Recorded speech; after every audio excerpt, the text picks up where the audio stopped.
Every night was the same. Elena stood in the shadows, watching her husband laugh with other women. For 4 years, she'd tried to save a marriage that was already dead. Tonight, in a glittering Manhattan ballroom filled with people who didn't know her name, something inside her finally shattered. She wasn't angry anymore. She was done. What she didn't know was that walking away from Adrian Carter would lead her into a world far more dangerous than any society party. A world where power, loyalty, and love would collide in ways she never imagined. If you want to see where Elena's story takes her, stay until the end, hit that like button, and comment with your city so I can see how far this story travels. The champagne glasses sparkled under crystal chandeliers. Laughter echoed off marble floors. Women in designer gowns moved through the crowd like expensive ornaments, their jewelry catching the light with every calculated gesture. Elena Carter stood near a column, holding a drink she hadn't touched, watching her husband work the room. Adrian was good at this. He always had been. Tall, confident, with that easy smile that made people feel like they were the only person in the room. Right now, he was using it on a redhead in a dress that cost more than Elena's monthly salary used to be. The woman laughed at something he said, touching his arm in that way women did when they wanted to be noticed. Elena looked down at her own dress. Black. Simple. Adrian had picked it out 3 years ago, and she'd worn it to every event since because he never noticed anyway. She blended into the background exactly the way he preferred. Mrs. Carter. A voice beside her made her turn. An older man in an expensive suit nodded politely. Lovely evening. She had no idea who he was. She smiled anyway. Yes, lovely. He moved on. She was good at this too, the polite smile, the meaningless exchange, the art of being present without actually being seen. 4 years of practice had made her nearly invisible. Across the room, Adrian's hand rested on the redhead's lower back. Not inappropriate enough to cause a scene, but familiar enough to make a point. Elena wondered if the woman knew she was being used. Probably not. They never did at first. Her phone buzzed in her clutch. She pulled it out, grateful for the distraction. Still playing the dutiful wife? The text was from Marissa, her only real friend from before the marriage, before she'd become Mrs. Adrian Carter and lost most of herself in the process. Elena typed back quickly. Define dutiful. The kind who stands alone at parties while her husband flirts with anything that moves. Elena glanced up. Adrian had moved on to a blonde now. The redhead looked disappointed. The blonde looked thrilled. I'm fine, she typed. Liar. Leave. Come to my place. We'll drink real wine and watch bad movies. Elena almost smiled. It sounded perfect. It also sounded impossible. She'd tried leaving early before. Adrian always found a way to make her regret it, not with anger, which she could have fought, but with cold disappointment that made her feel like she'd failed some test she didn't know she was taking. Can't. Big donor here tonight. Adrian needs me to... She stopped typing. What did Adrian need her to do exactly?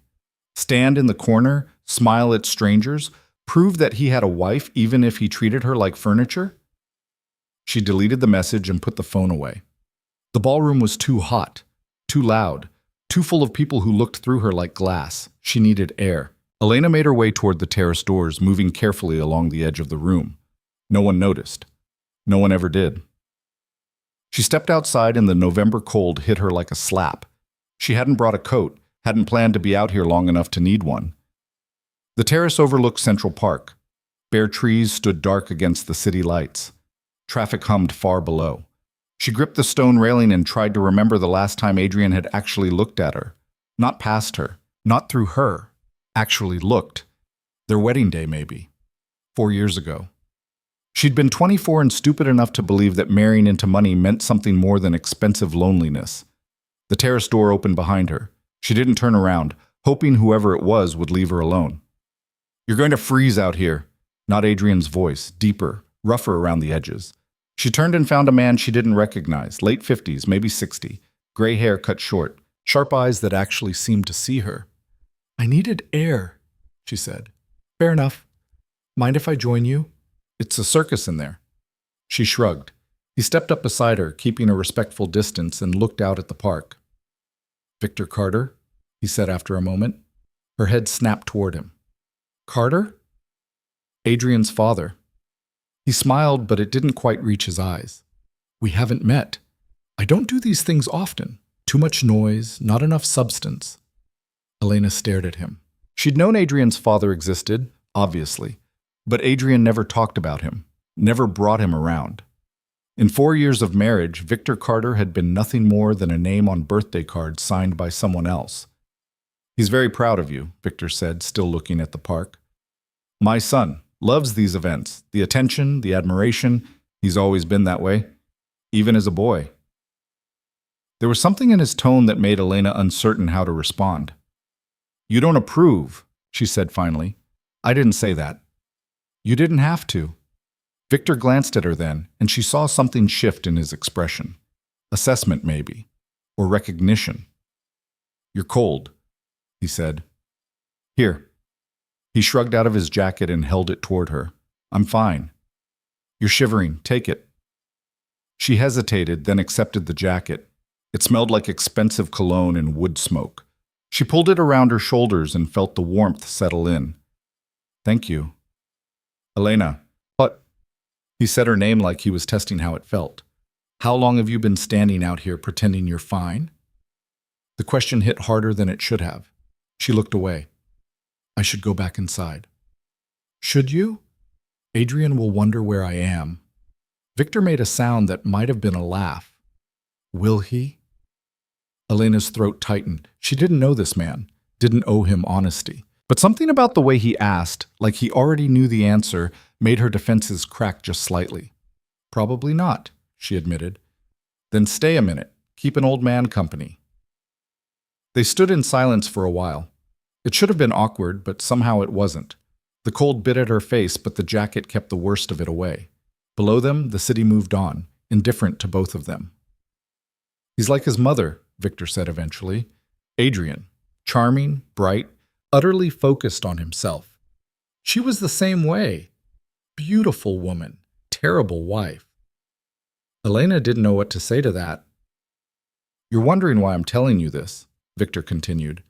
Wondering if I'm the kind of father who badmouths his own son to strangers. You're not a stranger. You're his father. And you're his wife, which should mean something. He turned to face her fully. Does it mean something? The question hung in the cold air between them. Elena opened her mouth to give the polite answer, the expected answer, the lies she'd been telling herself for months. No, she heard herself say instead. Not anymore. Victor nodded slowly, like she'd confirmed something he'd suspected. When did you figure it out? That he doesn't love me? Or that he never did? Either. Elena laughed, but there was no humor in it. I think I always knew. I just kept hoping I was wrong. Hope's a dangerous thing. So is honesty, apparently. Victor smiled at that, a real smile this time. I like you, Elena. You've got spine, more than I expected. You don't know me. I know enough. I know my son married a kindergarten teacher from Queens and brought her into a world she never asked for. I know he treats you like an accessory. I know you've spent 4 years trying to be enough for someone who doesn't know what enough looks like. Elena's hands tightened on the railing. Why are you here? Really? I wanted to meet you. See for myself if you were surviving or just existing. And you're barely doing either. The words should have offended her. Instead, they felt like relief. Someone finally seen what she'd been too afraid to admit. I need to go, she said quietly. Back inside? To him? I don't know. Somewhere. Victor reached into his pocket and pulled out a business card. He held it out to her.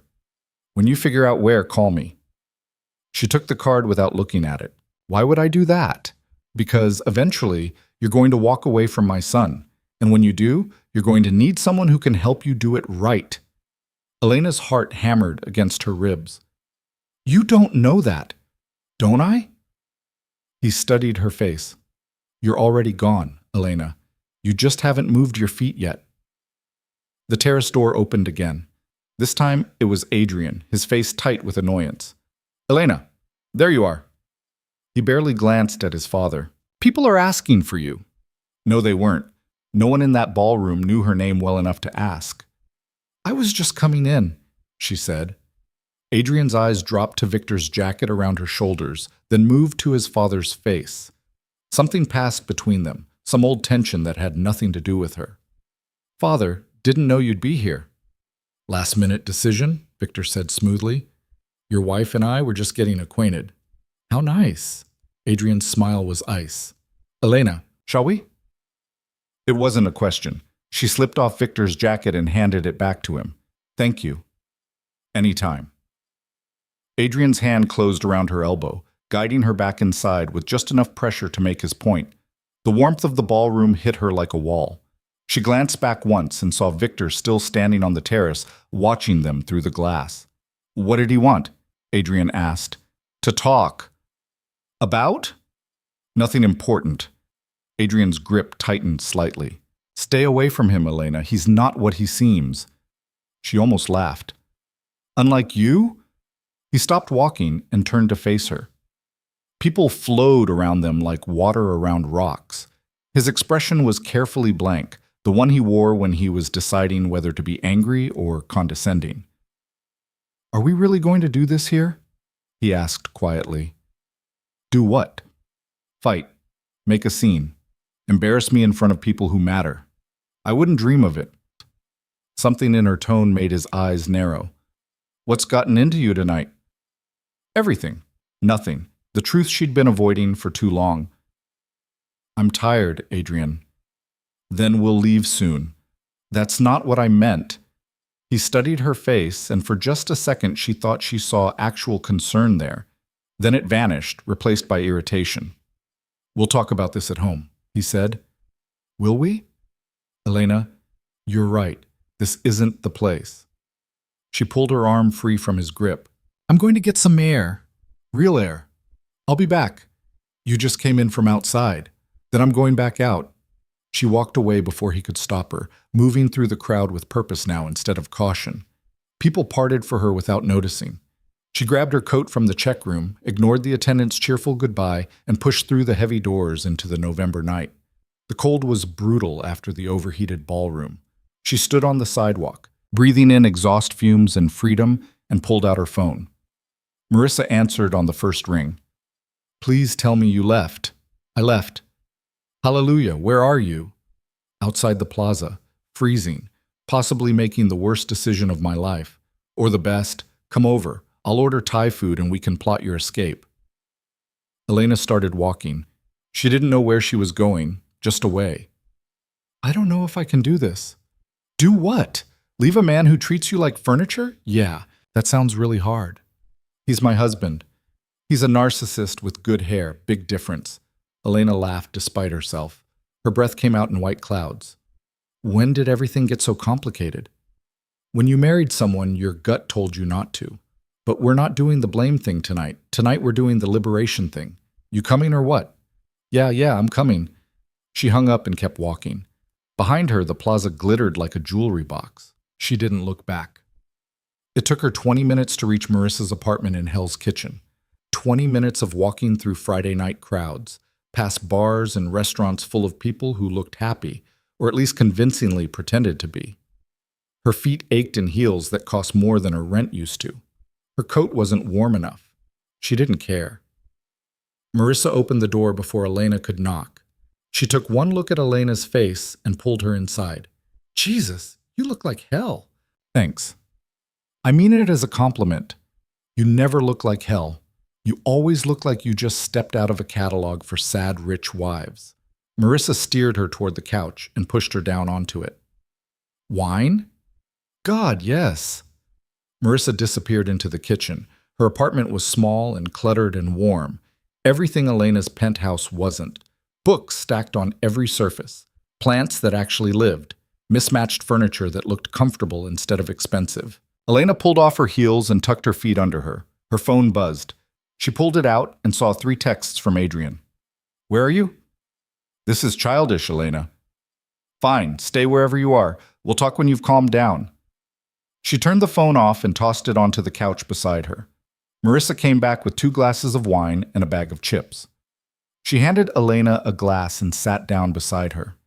So, she said, tell me. Elena told her. All of it. The party, the terrace, Victor's strange conversation, Adrian's hand on her elbow, like she was a dog to heel. By the time she finished, her wine glass was empty, and Marissa was refilling it. Okay, Marissa said. Let's break this down. Adrian's father, who you've never met, shows up out of nowhere, tells you to call him when you leave his son, and gives you his card. That's weird, right? I'm not crazy?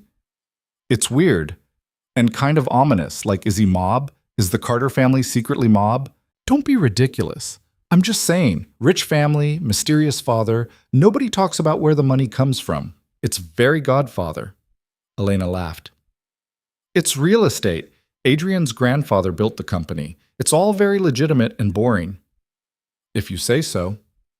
Marissa ate a chip thoughtfully. What did the card say? Elena had forgotten about it. She dug through her clutch and pulled it out. Heavy cardstock. Expensive. Just a name and a phone number. No company, no title. Victor Carter, she read aloud. And a number. That's it? That's it. Definitely mob? Stop. Marissa grinned, but her eyes were serious. What are you going to do? About what? About everything. Adrian, the marriage, your life? Elena stared at the card in her hand. I don't know. Liar, you know. You're just scared to say it out loud. I should try harder. Go to counseling. Fix whatever's broken. You can't fix something that was never whole. I made a commitment. So did he. How's that working out? Elena set down her wine glass before she could throw it. Why are you pushing this? Because I love you. Because I've watched you disappear for 4 years. Because the woman I knew in college wouldn't have put up with this for 4 minutes, let alone 4 years. People change. No, people get broken and convince themselves it's the same thing. Marissa grabbed Elena's hands. You want to know what I think? Not really. I think you already left him, in your head. Tonight, on that terrace, maybe before. You're just waiting for permission to make it real. Elena's eyes burned. She blinked hard, refusing to cry. And if I leave, then what? I go back to teaching kindergarten? Live in a studio apartment? Start over at 28 like none of this happened? Yes, exactly that. And you'll be happier than you are now. You don't know that. I do, because anything is better than this half-life you're living. Elena pulled her hands free and stood up. She walked to the window and looked out at the city. Lights everywhere, people everywhere, all of them living their own complicated lives, making their own mistakes. I'm afraid, she said quietly. I know. What if I can't do it? What if I need him more than I think? You don't need him. You never did. You just convinced yourself you did because it was easier than being alone. Elena pressed her forehead against the cold glass. He's going to be so angry. Let him. You don't understand. Adrian doesn't just get angry. He gets calculated, strategic. He'll make me regret it. How? You don't have kids. You kept your name. What's he going to do? Take away your credit cards? Babe, you never wanted those anyway. It was true. All of it. The penthouse, the driver, the country club membership, none of it had ever felt like hers. She'd been playing dress-up in someone else's life. I'll call a lawyer Monday, she heard herself say. Marissa came up behind her. Yeah? Yeah. You sure? Elena turned around. No, but I'm doing it anyway. Marissa hugged her tight. Elena let herself be held, let herself feel the full weight of what she'd just decided. When they pulled apart, Marissa was grinning. You want to do something crazy? She asked. I just decided to divorce my husband. Isn't that crazy enough? I mean, really crazy. Like burn the bridge crazy. Elena felt something shift in her chest, something that might have been fear or might have been excitement. What did you have in mind? 2 hours later, Elena stood in front of Marissa's bathroom mirror looking at her reflection. Her long dark hair, the hair Adrian loved, the hair he'd asked her never to cut, lay in thick pieces in the sink. Marissa stood behind her, scissors in hand, looking proud and slightly terrified. You look amazing. Elena touched the short layers that now barely brushed her shoulders. It was choppy and uneven and absolutely nothing like the sleek style she'd maintained for years. She loved it. Adrian's going to lose his mind, she said. Good. Let him. Elena's phone, which she'd turned back on out of habit, buzzed with another text. She picked it up and saw a dozen messages from Adrian. She didn't read them. Instead, she opened a new message and typed quickly. I want a divorce. Don't call me. Don't come looking for me. My lawyer will contact you Monday. Her finger hovered over send. This was it. The point of no return. Once she sent this message, everything would change. She pressed send. For a moment, nothing happened. Then her phone started ringing. Adrian's name flashed on the screen. She declined the call and turned the phone off completely. Done, she said. Marissa whooped and opened another bottle of wine. They drank it on the floor, eating chips and watching terrible reality TV, and Elena felt lighter than she had in years. It wouldn't last, she knew that. Tomorrow would bring consequences. But tonight, she was free. She fell asleep on Marissa's couch sometime after midnight, her short hair sticking up in directions it had never gone before, her expensive dress wrinkled and stained with wine. She dreamed of nothing at all. The pounding on the door woke her just after 7. Elena sat up, disoriented, her neck stiff from the couch. The pounding came again, harder this time. Marissa stumbled out of her bedroom, looking half dead. Who the hell? Don't answer it, Elena said quickly. It's probably just Mrs. Chen from downstairs. She's always... It's Adrian. The pounding stopped. They waited, frozen. Then Elena's phone, which she'd forgotten to hide, rang from the coffee table. Not Adrian's name this time, a number she didn't recognize. Something made her answer it. Hello? Elena. Victor Carter's voice. I need you to listen carefully. Don't open the door. Don't speak to Adrian. Pack a bag and meet me at the address I'm about to text you. Her heart hammered. What? No, I'm not. My son is standing outside your friend's apartment with 2 security guards. He's telling anyone who'll listen that you're having a mental breakdown, that you need help. In about 10 minutes, he's going to convince the building super to let him in. Elena's mouth went dry. How do you know where I am? Because I've been keeping an eye on you since last night, and right now you need to trust me, or you need to deal with Adrian. Your choice. You have 5 minutes. The line went dead. Elena stared at the phone. Marissa stared at her. What's happening? Marissa asked. I don't know, but we need to leave. Now. They threw clothes into a bag, Elena's things from the overnight bag she kept at Marissa's for emergencies, plus some of Marissa's sweaters that didn't fit right. The pounding started again, accompanied by Adrian's voice, smooth and concerned. Elena, honey, I know you're in there. Please, I just want to talk. I'm worried about you. Back door, Marissa whispered. Fire escape. They climbed out the window and down the rusted metal stairs, their breath coming out in white clouds. At the bottom, a black car waited. The back door opened and Victor Carter looked up at them. Get in, he said. Elena hesitated. This was insane. She didn't know this man, didn't trust him. But above them, she could hear Adrian's voice getting louder, more insistent. She got in the car. Marissa climbed in after her. Victor nodded to the driver and they pulled away from the curb. Through the rear window, Elena saw Adrian emerge onto the fire escape landing, his face twisted with fury. Then they turned the corner and he was gone. Where are we going? Elena asked. Victor handed her a bottle of water. Somewhere safe. Somewhere we can talk. About what? About why you really left my son, and about what happens next. The car headed north out of the city into morning traffic that thinned as they left Manhattan behind. Elena watched the city disappear in the side mirror and wondered what she'd just done, what she'd just started. Beside her, Marissa gripped her hand tight. In the front seat, Victor made a phone call in a language Elena didn't recognize. When he hung up, he met her eyes in the rearview mirror. You made the right choice, he said. Elena didn't answer. She didn't know yet if that was true. But she knew, sitting in that car with a man she'd met once in a future she couldn't see, that there was no going back now.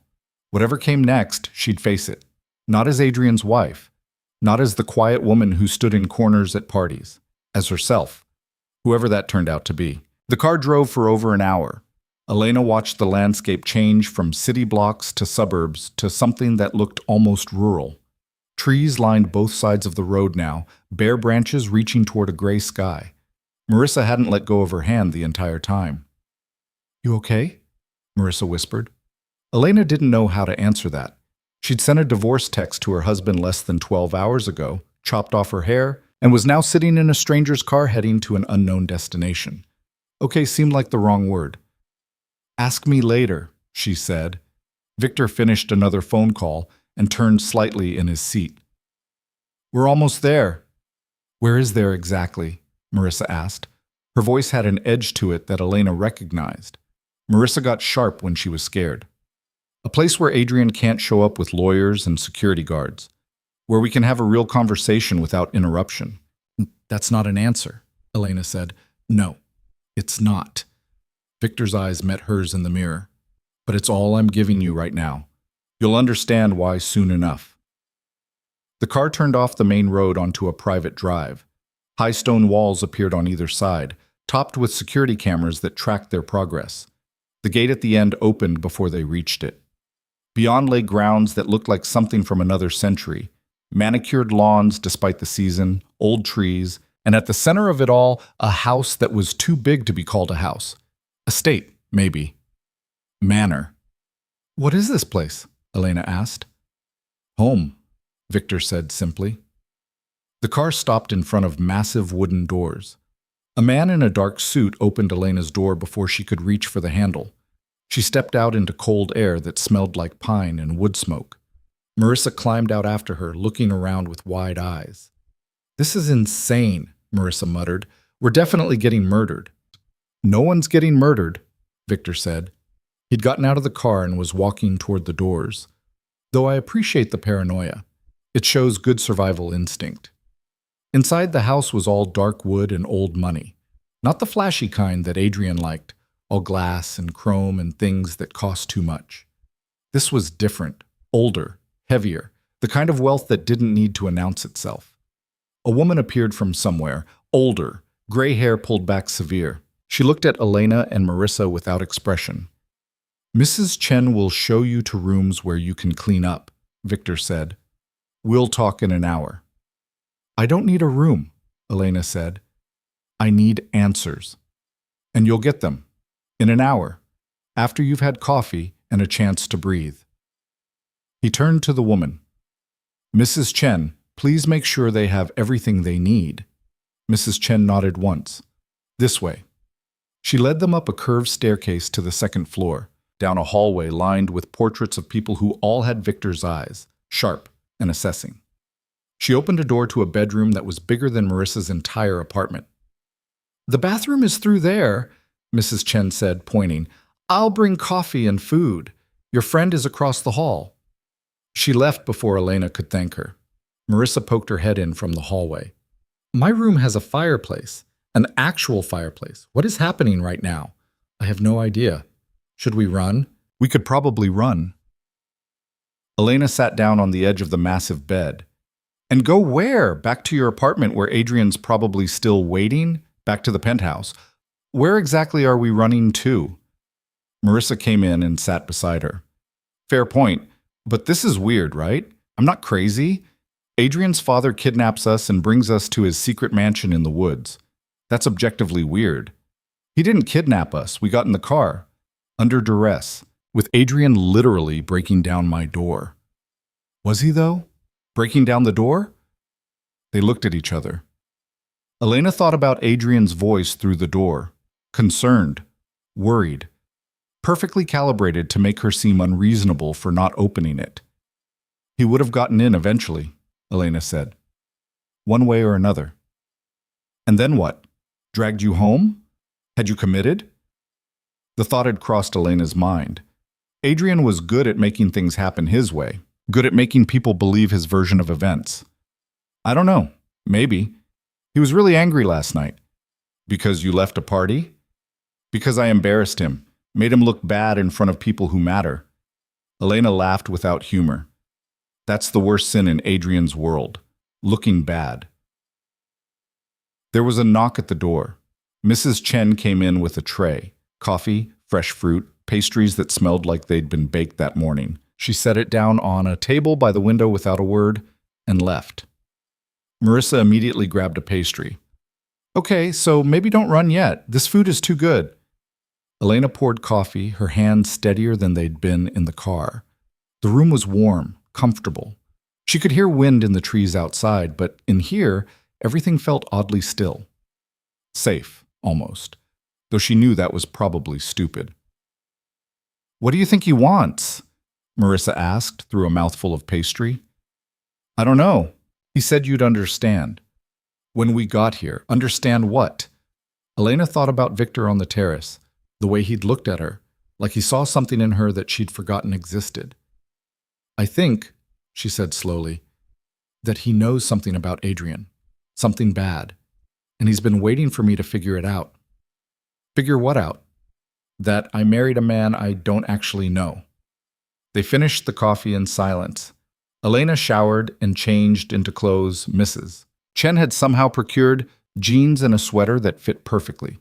She looked at herself in the mirror and barely recognized the woman looking back. Short hair still choppy from Marissa's drunk scissors. No makeup, dark circles under her eyes. She looked tired. She looked real. The hour was almost up. Elena found Marissa in the hallway, wearing similar clothes, looking equally uncertain. Ready? Marissa asked. No. Good. Me neither. Let's go. Mrs. Chen appeared like she'd been summoned and led them downstairs to a room lined with books. Floor-to-ceiling shelves, a fire burning in a stone fireplace, windows that looked out over frozen gardens. Victor stood by the fire, holding a glass of something amber. Sit, he said. Please. They sat. Victor remained standing, looking into the fire like he was deciding where to start. My son thinks you're having a breakdown, he said finally. He's already called his lawyer. By Monday, he'll have filed paperwork claiming you're mentally unstable, danger to yourself. He'll have you committed if you try to go back. Elena's stomach dropped. He can't do that. He can. He won't succeed, but he can make your life hell trying. That's what Adrian does when he doesn't get his way. He makes things difficult. How do you know all this? Victor turned to face her. Because I've been watching him his entire life, watching him become exactly what his mother was, charming, ruthless, incapable of seeing anyone else as fully real. You're his father. Why are you telling me this? Because you deserve to know what you're up against, and because I'm hoping you'll let me help you. Marissa leaned forward. Why? What do you get out of helping her? Victor smiled slightly. A fair question. The truth? I get a chance to stop my son from destroying someone else. I couldn't save his mother from herself. Maybe I can save you from him. I don't need saving, Elena said. Don't you? You sent a divorce text and ran. He showed up at your friend's apartment with security. What do you think happens next? He apologizes? Agrees to a quiet divorce? Wishes you well? Elena didn't answer. She knew what happened next. Adrian would escalate, make her look unstable, make leaving him seem like proof of mental illness rather than common sense. I have a lawyer, she said. I was going to call Monday, and Adrian's lawyer will bury yours in paperwork. Delay. Drag it out. Make it cost you everything you have, which is nothing compared to what he has. Victor set down his glass. Unless you have help. Real help. From you. Yes. Why should I trust you? You shouldn't. You don't know me. But ask yourself this, have I done anything yet that wasn't in your interest? I got you away from Adrian. I brought you somewhere safe. I'm offering you information and resources. What exactly am I getting out of this except a son who'll hate me even more than he already does? Marissa stood up. Okay, I'm going to ask what we're both thinking. What's the catch? Nobody does this out of pure goodness. What do you really want? Victor looked at her with something like approval. The catch is that helping Elena means revealing things about my family, about our business, things that might make you uncomfortable, things that might make you want to run in the other direction. What kind of things? Elena asked. The kind that explain why Adrian is the way he is, why he feels entitled to you, why he thinks he can do whatever he wants without consequences. Victor sat down across from them. The Carter family isn't what it appears to be. The real estate empire, the public philanthropy, the society connections, that's all real. But it's not the whole truth. Elena's mouth went dry. What's the whole truth? We're connected to people and organizations that operate outside the law, have been for 3 generations. Money laundering, mostly, political influence, protection for people who pay well. Nothing violent, he added quickly. Nothing that hurts anyone directly, but illegal nonetheless. The room felt too small suddenly, too warm. Elena stood up and walked to the window, her mind racing. You're telling me my husband is a criminal. I'm telling you my son was raised in a world where rules don't apply to him, where money and power solve everything, where people are tools to be used. Yes, that involves illegal activity, but more than that, it involves a complete lack of conscience. And you? Marissa asked. What's your role in all this? I built it, all of it, the legitimate business and the rest.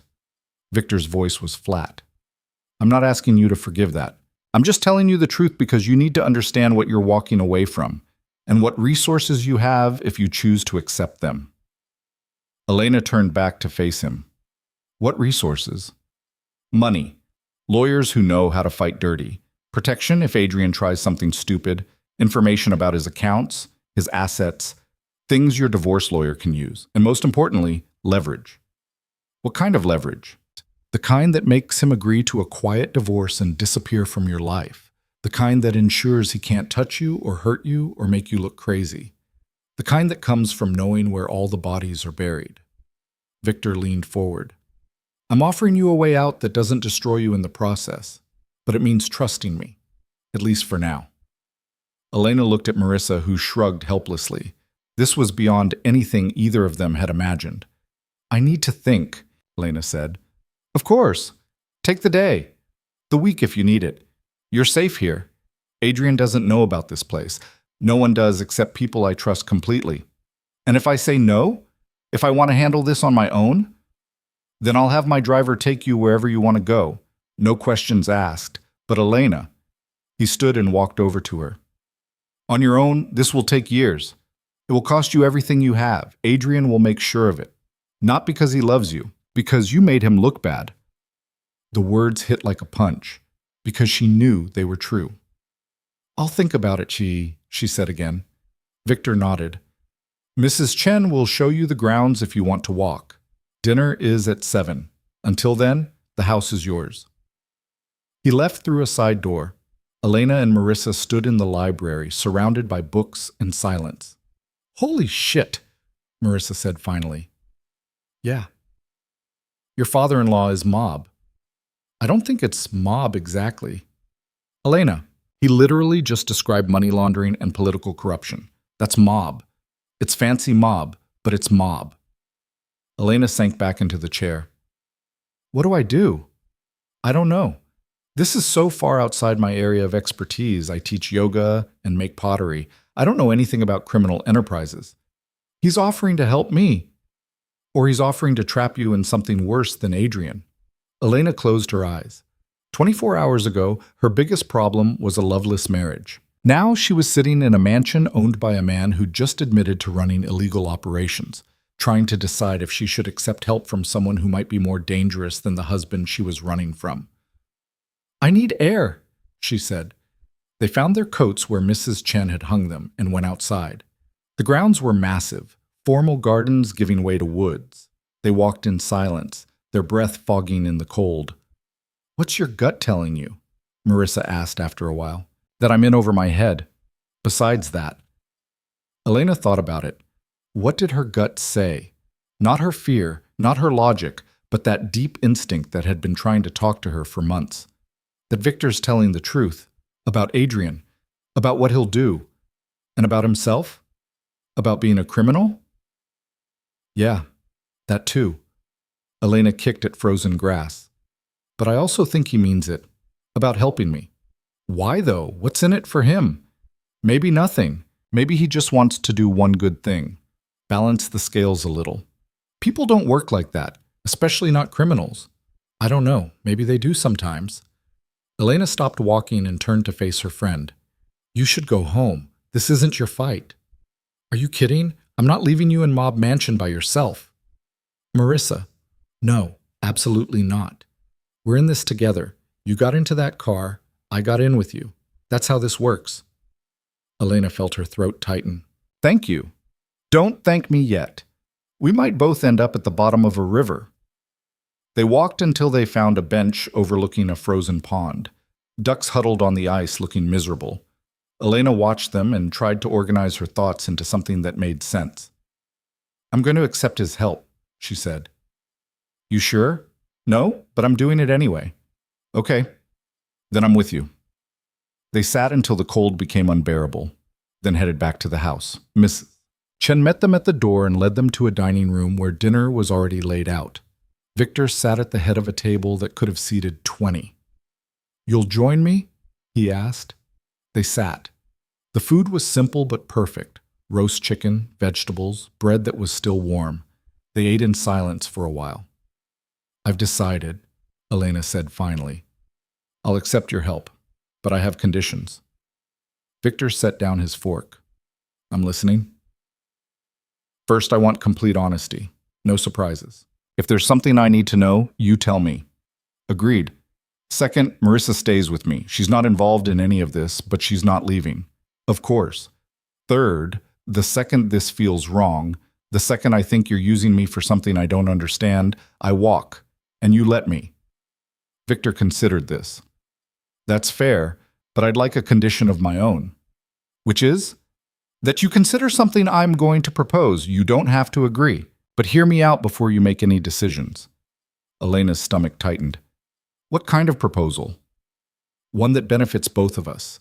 One that gives you more than just a divorce. It gives you a future. I can build my own future. Yes, but it could be built on something stronger than a kindergarten teacher's salary and student loans you're still paying off. Elena's face went hot. How do you know about my loans? Because I make it my business to know things, especially about people connected to my family. He held up a hand before she could respond. I'm not judging. I'm offering an alternative. What alternative? Work for me. Marissa choked on her water. I'm sorry, what? Work for me, Victor repeated, looking at Elena. Not in the illegal side of things. In the legitimate business. We need people with real skills, real empathy. You're a teacher. You understand people. You're organized, creative, patient. Those are valuable traits. I know nothing about real estate, Elena said. You can learn.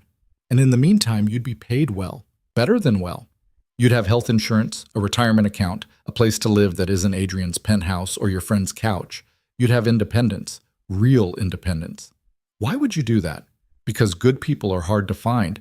Because I'd rather invest in someone I can trust than someone who comes with the right resume but no character.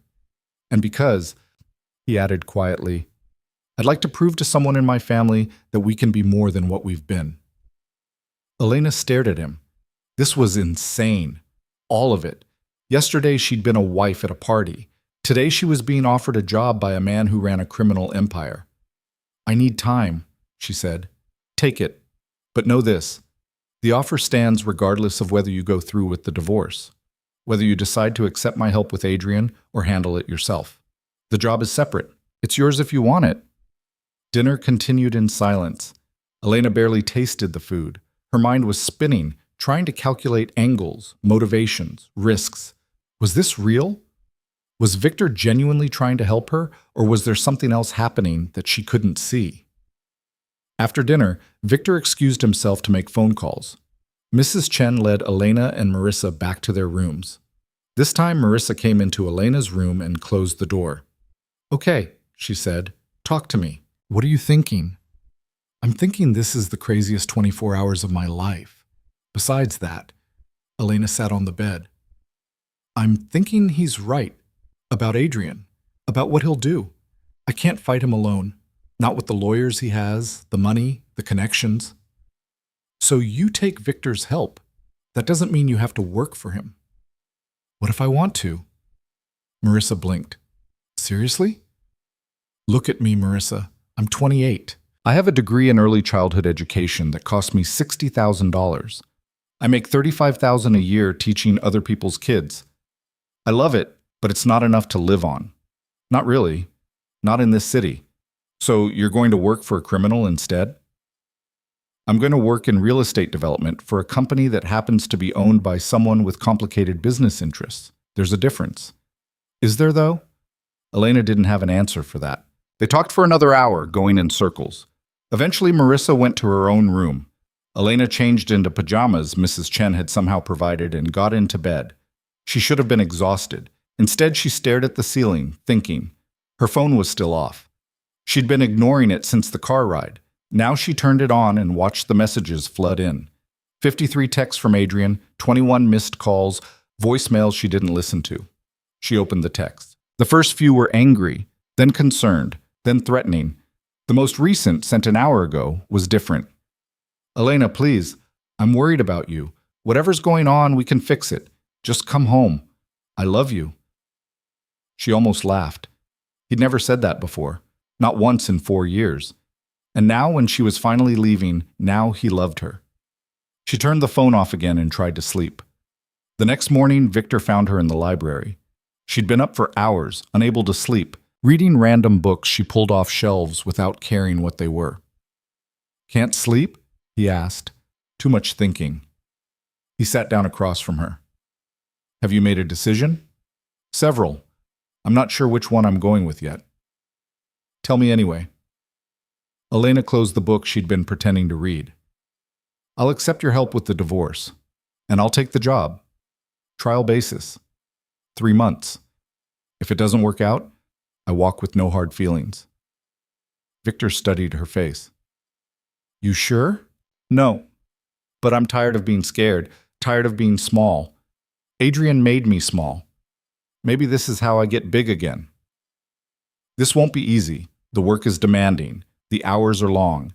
And being associated with me will complicate your life. More complicated than being married to Adrian? He smiled at that. Fair point. When do I start? Monday. I'll have my lawyer meet with you first. Get the divorce paperwork filed properly. Then we'll go over your employment contract, benefits, all of that. By the end of the week, you'll be officially separated from Adrian and officially employed by Carter Development. It sounded simple. Elena knew it wouldn't be. But she nodded anyway. One more thing, Victor said. You'll need a place to live. There's an apartment in the city, part of a building we own. It's yours if you want it. No rent. Part of the compensation package. That's too much. It's standard for executive positions, which is what you'll be. Assistant to the CEO. That's me, in case that wasn't clear. Elena's head spun. I don't have any experience for that. You'll learn. And until you do, you'll have support. People who know what they're doing. Your job is to ask questions, pay attention, and bring a perspective we don't have. What perspective is that? The perspective of someone who isn't already corrupted by power. The words hung in the air between them. I should tell you, Elena said quietly. I'm not naive. I know what you are, what you've done. This doesn't mean I approve. I wouldn't respect you if you did. And I'm going to ask questions about everything. If something seems wrong, I'm going to say so. Good. That's exactly what I need. They shook hands. It felt formal and strange and like she was stepping off a cliff without knowing what was at the bottom. The weekend passed in a blur. Victor's lawyer came to the estate on Sunday, a sharp woman named Patricia who didn't waste words. She explained the divorce strategy, the paperwork, what Elena should expect and what she should absolutely not do. Don't contact Adrian, but Patricia said. Don't respond to his messages. Don't engage with his lawyer. Everything goes through me. Understood? Elena understood. Monday morning came too fast. Victor's driver took them back to the city. Not to the apartment yet. That would come later. First to Carter Development headquarters, a building in Midtown that Elena had probably walked past 100 times without noticing. You ready? Marissa asked. She'd decided to stay through the week, moral support before heading back to her own life. No. Good answer. They went inside. The lobby was all marble and glass. People moved with purpose, important people doing important things. Elena felt like a fraud in her borrowed clothes and choppy hair. Victor met them on the 32nd floor. His office took up half of it, windows overlooking the city in every direction. "Welcome to Carter Development," he said. "Your office is next door, smaller, but the view's better." He wasn't lying. Elena's new office had windows facing east, morning light flooding in, a desk that looked expensive, a computer already set up with her name on a placard. "This is real," she said. "Very real. You start today. Nancy will go over your schedule, introduce you to the team, get you set up with IT and HR. By the end of the week, you'll feel like you have been here forever." Nancy turned out to be a woman in her 50s with kind eyes and no-nonsense efficiency. She walked Elena through everything: passwords, protocols, who to know, who to avoid.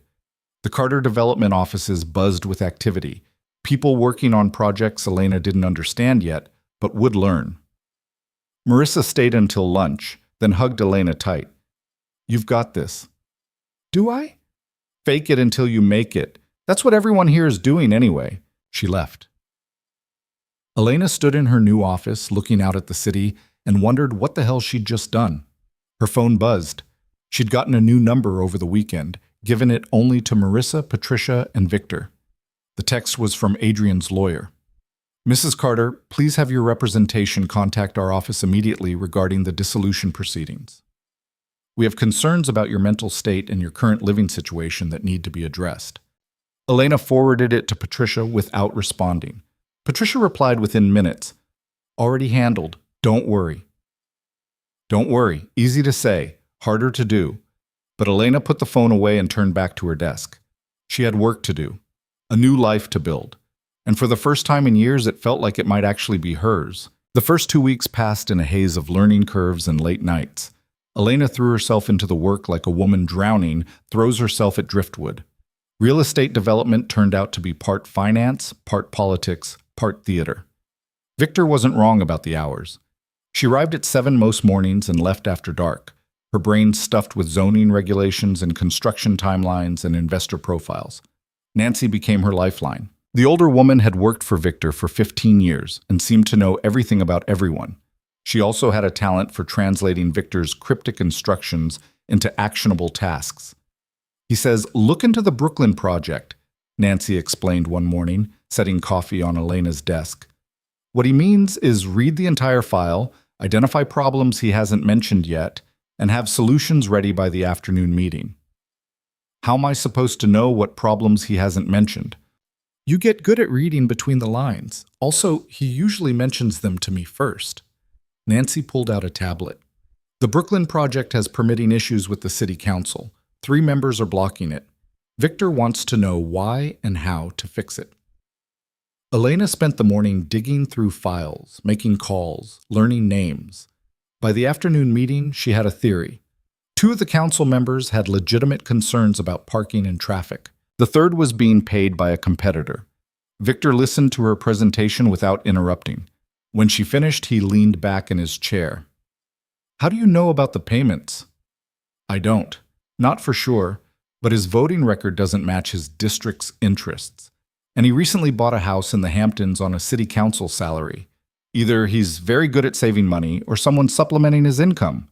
And if you're right, then we address the legitimate concerns publicly and the illegitimate ones privately." Something that might have been approval crossed Victor's face. "Good. Make it happen." That became the pattern. Victor would give her impossible tasks. She'd figure them out or ask enough questions until she did. Slowly, the work started making sense. More than that, she started being good at it. The apartment he'd provided was in Chelsea, 10th floor, views of the Hudson. It came furnished with things that were nice but not ostentatious. Elena moved in with 2 suitcases and Marissa's borrowed clothes. It felt empty and huge and entirely hers. Marissa visited most weekends, bringing wine and reality checks. "You know this is insane, right?" she said one Saturday, sprawled on Elena's new couch. 2 weeks ago you were married. Now you're working for your father-in-law's possibly criminal real estate empire." "Definitely criminal," Elena corrected. "He admitted it." "That doesn't make it better." "I know, but the work I'm doing is legitimate. Zoning, permitting, community relations, nothing illegal." That you know of. Elena couldn't argue with that. She poured more wine and changed the subject. The divorce proceedings dragged on exactly like Patricia predicted. Adrian's lawyer filed motion after motion, each one more aggressive than the last. Claims that Elena was mentally unstable, that she'd been coerced, that she was involved with another man and therefore not entitled to any assets. He's fishing, Patricia explained during one of their weekly calls, trying to find something that sticks.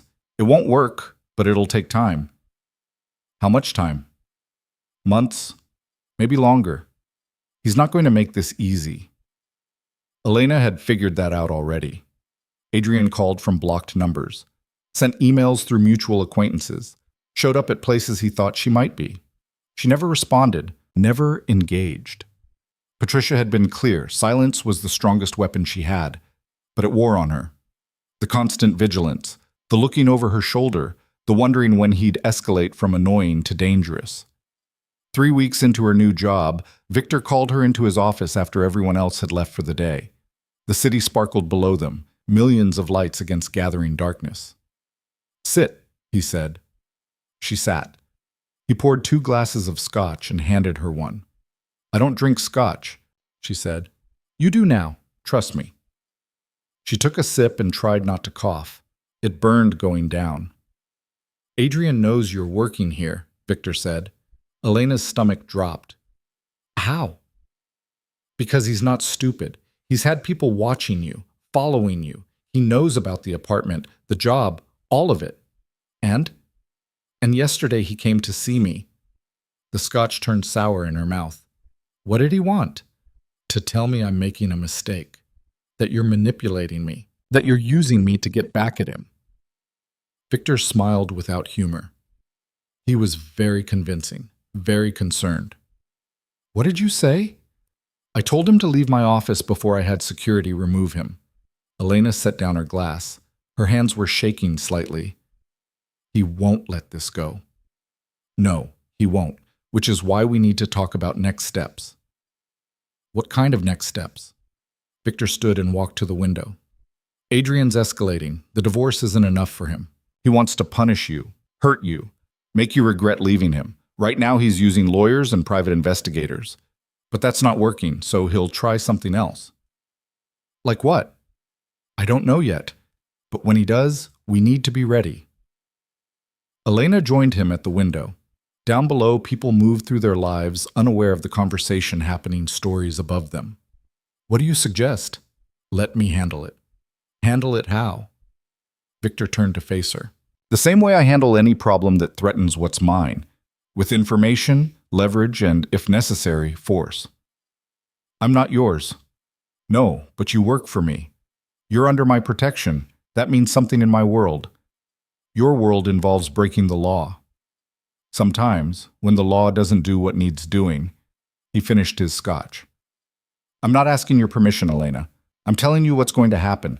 Adrian will keep pushing. I'll push back. How hard I push depends on how far he goes.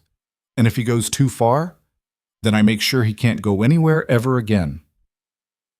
The words hung between them. Elena wanted to be shocked, horrified. Instead, she felt something closer to relief. Someone was finally taking Adrian seriously as a threat. Someone was finally willing to do what it took to stop him. "I should be upset by this conversation," she said. "But you're not." "No, I'm not. What does that make me?" "Practical, realistic, maybe a little bit like me." Victor refilled his glass. "You're changing, Elena, figuring out who you are when you're not trying to please someone else. It's not always pretty." "Is that what happened to you? You figured out who you were and it turned out to be this?" "Something like that. Though I had less choice in the matter. My father built this empire. I inherited it. You're choosing to be here." "Am I, though? Choosing? Or did you just offer me the only viable escape from Adrian?" "Does it matter? You're here. You're good at the work. You're building something new. The why doesn't change the what." Elena thought about that while looking out at the city. A month ago, she'd been invisible. Now she was working 60-hour weeks, learning a business she'd never imagined being part of, accepting protection from a man who casually discussed using force against his own son. Nothing about this was normal. Nothing about this was what she'd planned. But she wasn't unhappy. That was the strangest part. She was tired, stressed, occasionally terrified, but not unhappy. "I should go home," she said. "Driver will take you." "I can take a cab." "You could, but you won't. Not anymore. Adrian knows where you live. He knows where you work. Until this is settled, you don't go anywhere alone after dark." It should have felt like a prison. Instead, it felt like someone giving a damn whether she made it home safe. The driver was waiting downstairs. Same one who'd picked her up that morning from Adrian's wrath. He nodded politely and opened the door. They drove through evening traffic in silence. Her phone rang as they crossed into Chelsea. Patricia's name flashed on the screen. "We have a problem," Patricia said without preamble. "What kind of problem?" "Adrian filed an emergency motion claiming you're in danger, that Victor is holding you against your will, that you need immediate psychiatric evaluation." Elena closed her eyes. "Can he do that?" "He can file it. Won't go anywhere. But it's public record now, which means it'll be in the news by tomorrow. Society wife claims father-in-law kidnapped her." That kind of thing. That's not what happened. Doesn't matter. The story's out there. We can fight it, but it'll take time, and damage is done either way. What do I do? Nothing tonight. Tomorrow we make a statement. You, me, and probably Victor's PR team. We control the narrative before it controls us. Elena thanked her and hung up. The car pulled up to her building. The doorman, another addition courtesy of Victor's security concerns, opened the lobby door for her. Her apartment felt too quiet. She poured wine she didn't want and stood at the window looking out at the river. Somewhere in the city, Adrian was planning his next move, making her look crazy, making this about her mental state instead of his behavior. She called Marissa. "I saw," Marissa said immediately. "It's already on 2 gossip sites, Carter Family Drama, and all that. It's not true." "I know it's not true. Anyone who knows you knows it's not true. But that's not how this works. So what do I do?" "You tell the truth, publicly, before Adrian's version becomes the only version. Patricia wants to make a statement tomorrow." "Good. Do it." "And Elena? Don't hold back. Tell them exactly why you left.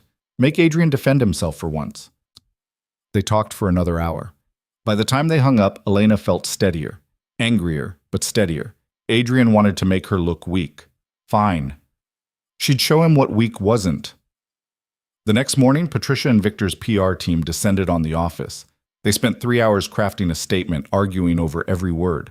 Elena insisted on keeping it simple. "I left my husband because our marriage was over. I'm working for Carter Development because I was offered a legitimate job. No one is holding me against my will." These claims are harassment, pure and simple. The PR team wanted softer language. Patricia wanted legal protection in every sentence. Victor, sitting in on the meeting, cut through it all. "Use her words. She's right. Simple is stronger." They released the statement at noon. By 2, it was everywhere. News outlets picked it up. Social media exploded. People who'd never heard of Elena Carter suddenly had opinions about her marriage, her choices, her sanity. The office phone rang constantly. Nancy fielded calls with professional brutality, refusing comment, refusing access. Elena tried to work but couldn't focus. Every notification, every headline felt like Adrian reaching through the screen to hurt her. Victor found her in her office at 4, staring at her computer without seeing it. "Turn it off," he said. "What?" "The computer, your phone, all of it. You're done for the day. I have work. It'll be here tomorrow. Come on." He led her down to the parking garage where his car waited. They drove north out of the city, away from the headlines and the noise. An hour later, they pulled up to the estate where this had all started. "Why are we here?" Elena asked. "Because you need distance, and because there's someone you should meet." Inside, Mrs. Chen had prepared dinner, but they weren't alone. A woman sat in the library, reading by the fire. She looked up when they entered, late 40s, dark hair going gray, eyes that assessed Elena in one glance. "Elena," Victor said, "this is Catherine, my business partner and the person who actually runs most of the legitimate operations while I handle the other things." Catherine stood and offered her hand. "I've heard a lot about you." "Good things, I hope." Interesting things, which is usually better. Catherine gestured to the chairs by the fire. Sit. Victor says you had a rough day. They sat. Mrs. Chen brought coffee. Catherine waited until they were alone before speaking again. I read your statement, very direct. Was that wrong? No. It was smart. Adrian expected you to hide. You didn't. That throws off his strategy. You know Adrian? I've known him since he was 12. Watched him grow up into exactly what Victor feared he'd become. Catherine sipped her coffee. I also know what it's like to be in your position.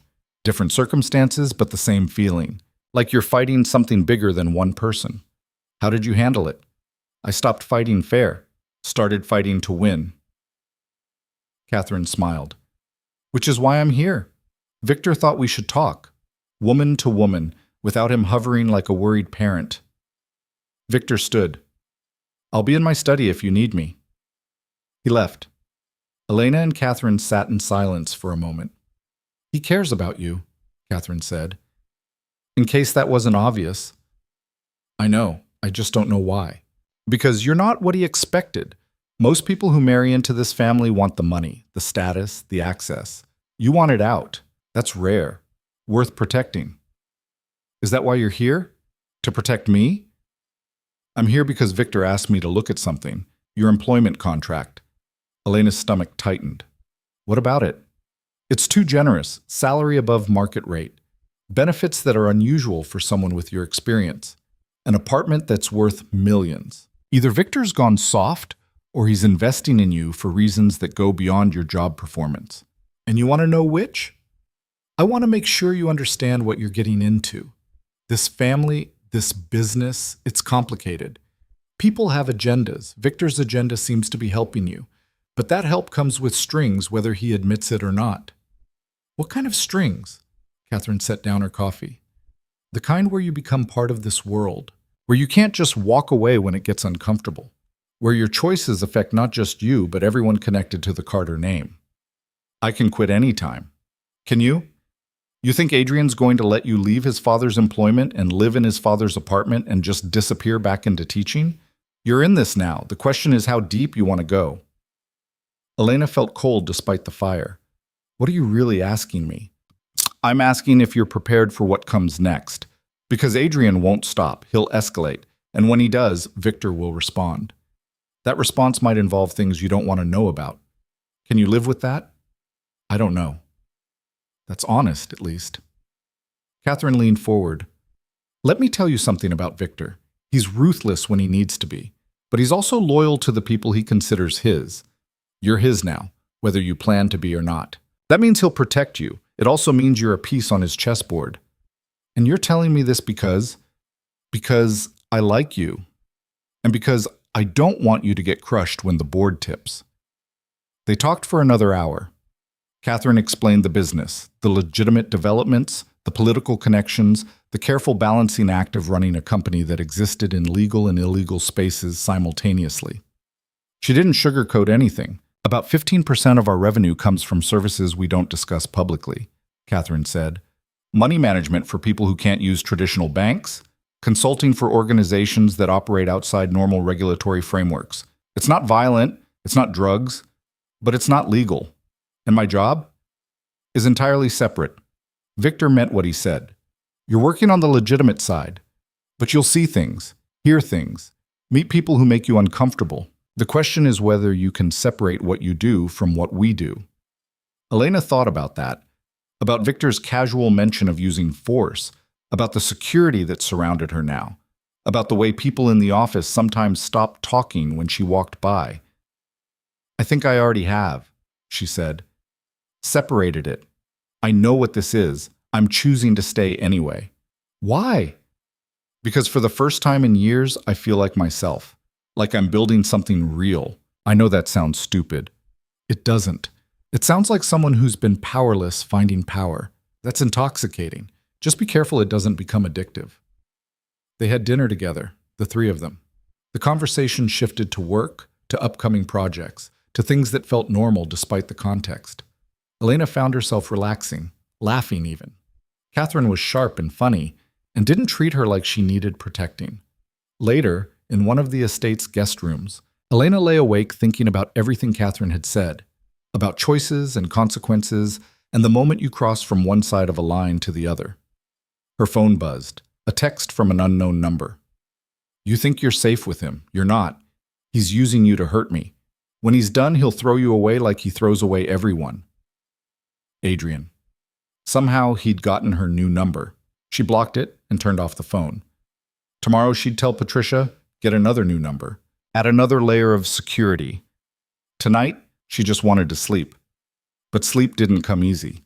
She kept seeing Adrian's face, kept hearing his voice through Marissa's door, the anger in it, the entitlement, like she was his property and Victor had stolen her.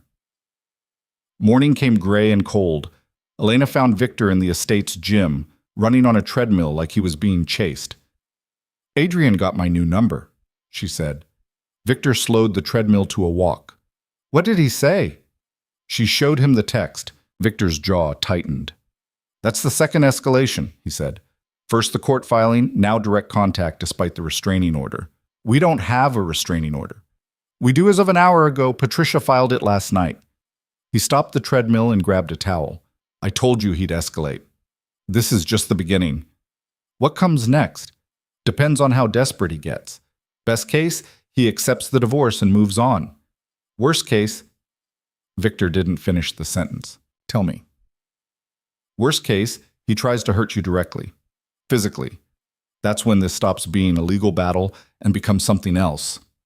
Elena felt her breakfast rise in her throat. You think he'd actually hurt me? I think he's never been told no before. I think he views you as his possession. I think when possessions try to leave, some men break them rather than let them go. Victor met her eyes. I won't let it get that far. But you need to be realistic about who you married. They drove back to the city in silence. Elena watched the landscape change from rural to suburban to urban. By the time they reached Manhattan, she'd made a decision. I want to know everything, she said. Victor glanced at her. Everything? About the business, the illegal parts, what you actually do. If I'm part of this world now, I should understand it. That's a door you can't close once it's open. I know. Victor was quiet for a long moment. All right, tonight, after work, I'll show you what you're asking to see. The day crawled by. Elena tried to focus on work, but her mind kept circling back to Victor's promise. What was she about to learn? And more importantly, would she be able to live with it? At 7, Victor appeared at her office door. Ready? They took his car to a building in Brooklyn. Nondescript warehouse exterior. Inside, it was offices and conference rooms. People working late on computers. It looked normal, boring even. Money management, Victor explained as they walked through. We help people move funds without traditional banking oversight. Foreign nationals who can't open American accounts. Businesses that operate in cash. Some of it's legitimate, some isn't. We don't ask too many questions. That's money laundering. That's what the law calls it. We call it financial services for underserved communities.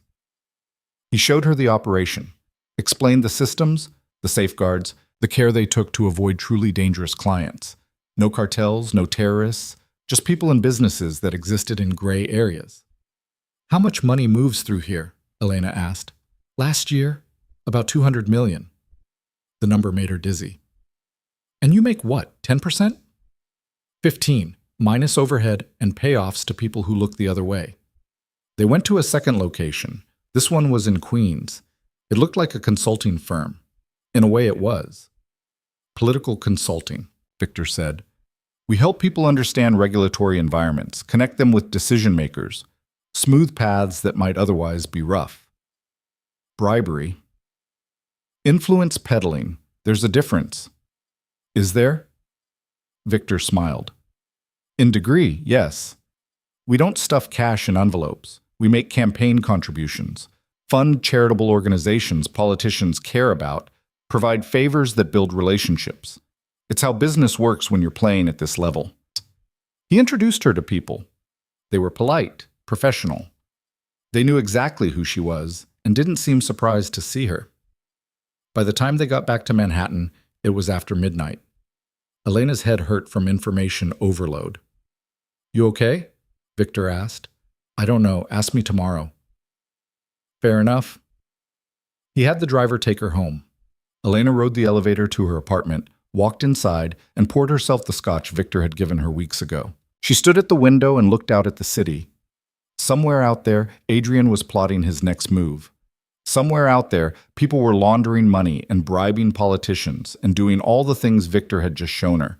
And she was part of it now. Not doing those things directly, but benefiting from them. Working for an organization that existed because of them. She should have been horrified, should have quit, walked away, gone back to teaching kindergarten. Instead, she drank the scotch and went to bed. The next day brought news that changed everything. Patricia called Elena at work, voice tight with something that might have been excitement or might have been fear. We have him. What? Adrian, we have him. Victor's people found something. Elena's heart hammered. Found what? Evidence of fraud. Adrian's been embezzling from his trust fund. Small amounts, easy to miss. But over 5 years, it adds up to about $3 million. Where did it go? Offshore accounts, gambling debts, a second apartment he was keeping, and payments to women, lots of payments to women. Elena sat down hard. You're sure? Victor's people are very good at what they do. The evidence is solid, more than solid. It's devastating. What do we do with it? That's up to you. We can use it in the divorce. Make Adrian agree to our terms or we go public, or we can hold it as insurance. Your call. Elena thought about Adrian's text, about his court filing, about 4 years of being invisible while he did whatever he wanted. Use it, she said. All of it. I want him to know what it feels like to be exposed. Patricia was quiet for a moment. You're sure? This will destroy him. He's been trying to destroy me. Call it even. They released the information through carefully chosen channels. By that afternoon, Adrian's world was burning down around him. The trust fund fraud made headlines. The affairs became gossip column fodder. His law firm quietly asked him to take a leave of absence. Victor called Elena into his office at 5. You could have just used this for leverage, he said. Gotten the divorce without making it public. I know. So why didn't you? Elena thought about all the times Adrian had made her feel small, all the parties where she'd stood invisible. All the years she'd convinced herself it was her fault he couldn't love her. Because I'm done being quiet, she said. Victor smiled. Not the polite smile he used in meetings. Something real. Good, he said. It's about time. Adrian's response came faster than anyone expected. Not through lawyers this time. Through action. Elena was working late on a Thursday, 3 days after the fraud story broke, when her office phone rang. Not her direct line. The main reception number that rolled over after Nancy left for the day. Carter Development? She answered absently, eyes still on her computer screen. Breathing. Just breathing on the other end. Hello? She said. You destroyed me. Adrian's voice. Quiet. Too quiet. Everything I built. Everything I had. Gone because you couldn't just leave quietly. Elena's hand tightened on the phone. You destroyed yourself. I just told the truth. The truth? You think working for my father makes you better than me? You think he's some kind of savior? Adrian laughed, harsh and broken. He's worse than I ever was. At least I was honest about what I wanted. You were never honest about anything. And you were. Playing the victim while you plotted with Victor behind my back? You're just like him now. Ruthless. Cold. Congratulations, Elena. You've become exactly what you hated about me. The words hit harder than they should have. Elena opened her mouth to respond, but the line went dead. She sat there for a long moment, phone still pressed to her ear, her heart doing something complicated in her chest. Was he right? Had she become ruthless? Cold? She'd destroyed Adrian's reputation without hesitation. Felt satisfaction watching his world burn. That wasn't the person she used to be. Maybe that person was gone. Her cell phone buzzed. Victor's name flashed on the screen. Where are you? He asked. Office. Why? Stay there. Don't leave. I'm sending security up. What's going on? Adrian made bail an hour ago, Assault charges from a bar fight in the village. He's angry and probably drunk, and I don't want you alone right now. Elena looked at her office door. Suddenly, the empty floor felt too quiet, too exposed. I'm on the 32nd floor. He can't just walk in. He's my son. He knows this building better than you do. Just stay put until security arrives. 2 guards showed up 5 minutes later. They posted themselves outside her office door like sentries. Elena tried to go back to work, but couldn't focus. Every sound in the hallway made her jump. Victor arrived 20 minutes later, Catherine behind him. They both looked grim. We're moving you, Victor said without preamble. Tonight, back to the estate until this settles. I can't just disappear from work. You can work from there. We'll set up everything you need. He sat down across from her desk. Elena, Adrian called you tonight. What did he say? She told him. Victor's expression darkened. He's unraveling, Catherine said.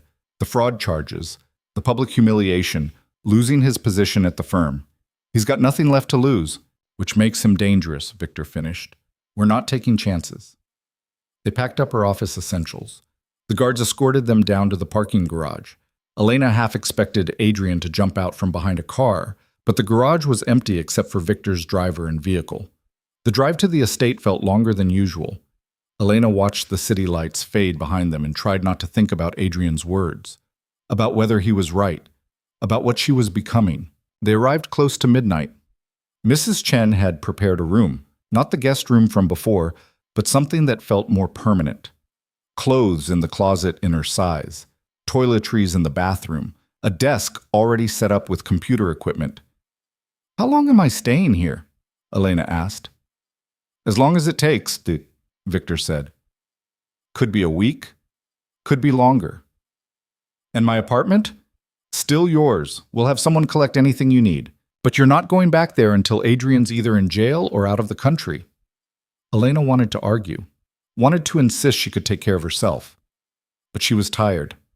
Tired of fighting, tired of looking over her shoulder, tired of pretending she wasn't scared. Okay, she said. Victor looked surprised. Just okay? No arguments? Would it change anything if I argued? No.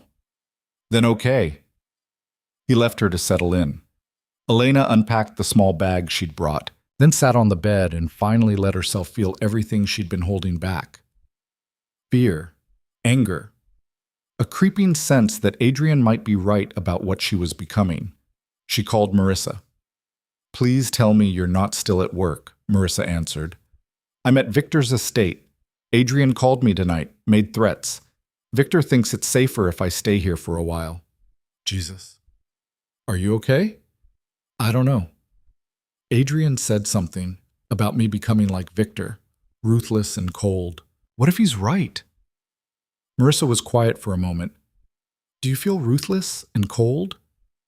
I feel like I destroyed someone and didn't lose sleep over it. Because he was destroying you first, that's not ruthless, babe. That's survival. Is it? Or is it revenge? Does it have to be one or the other? Can it be both? Marissa's voice softened. Look, you're not the same person you were 6 months ago. You've changed. But changing doesn't mean you've become something terrible. It means you've stopped letting terrible things happen to you. They talked for another hour. By the time Elena hung up, she felt steadier. Not completely sure of herself, but steadier. Sleep came eventually. She dreamed of parties where she couldn't find her way out, of Adrian's face in every crowd, of Victor watching her with those assessing eyes like she was a problem he was trying to solve. Morning brought coffee and clarity. Elena set up her temporary office and dove into work. If she was stuck here, she might as well be productive. Catherine showed up after lunch with files and a laptop.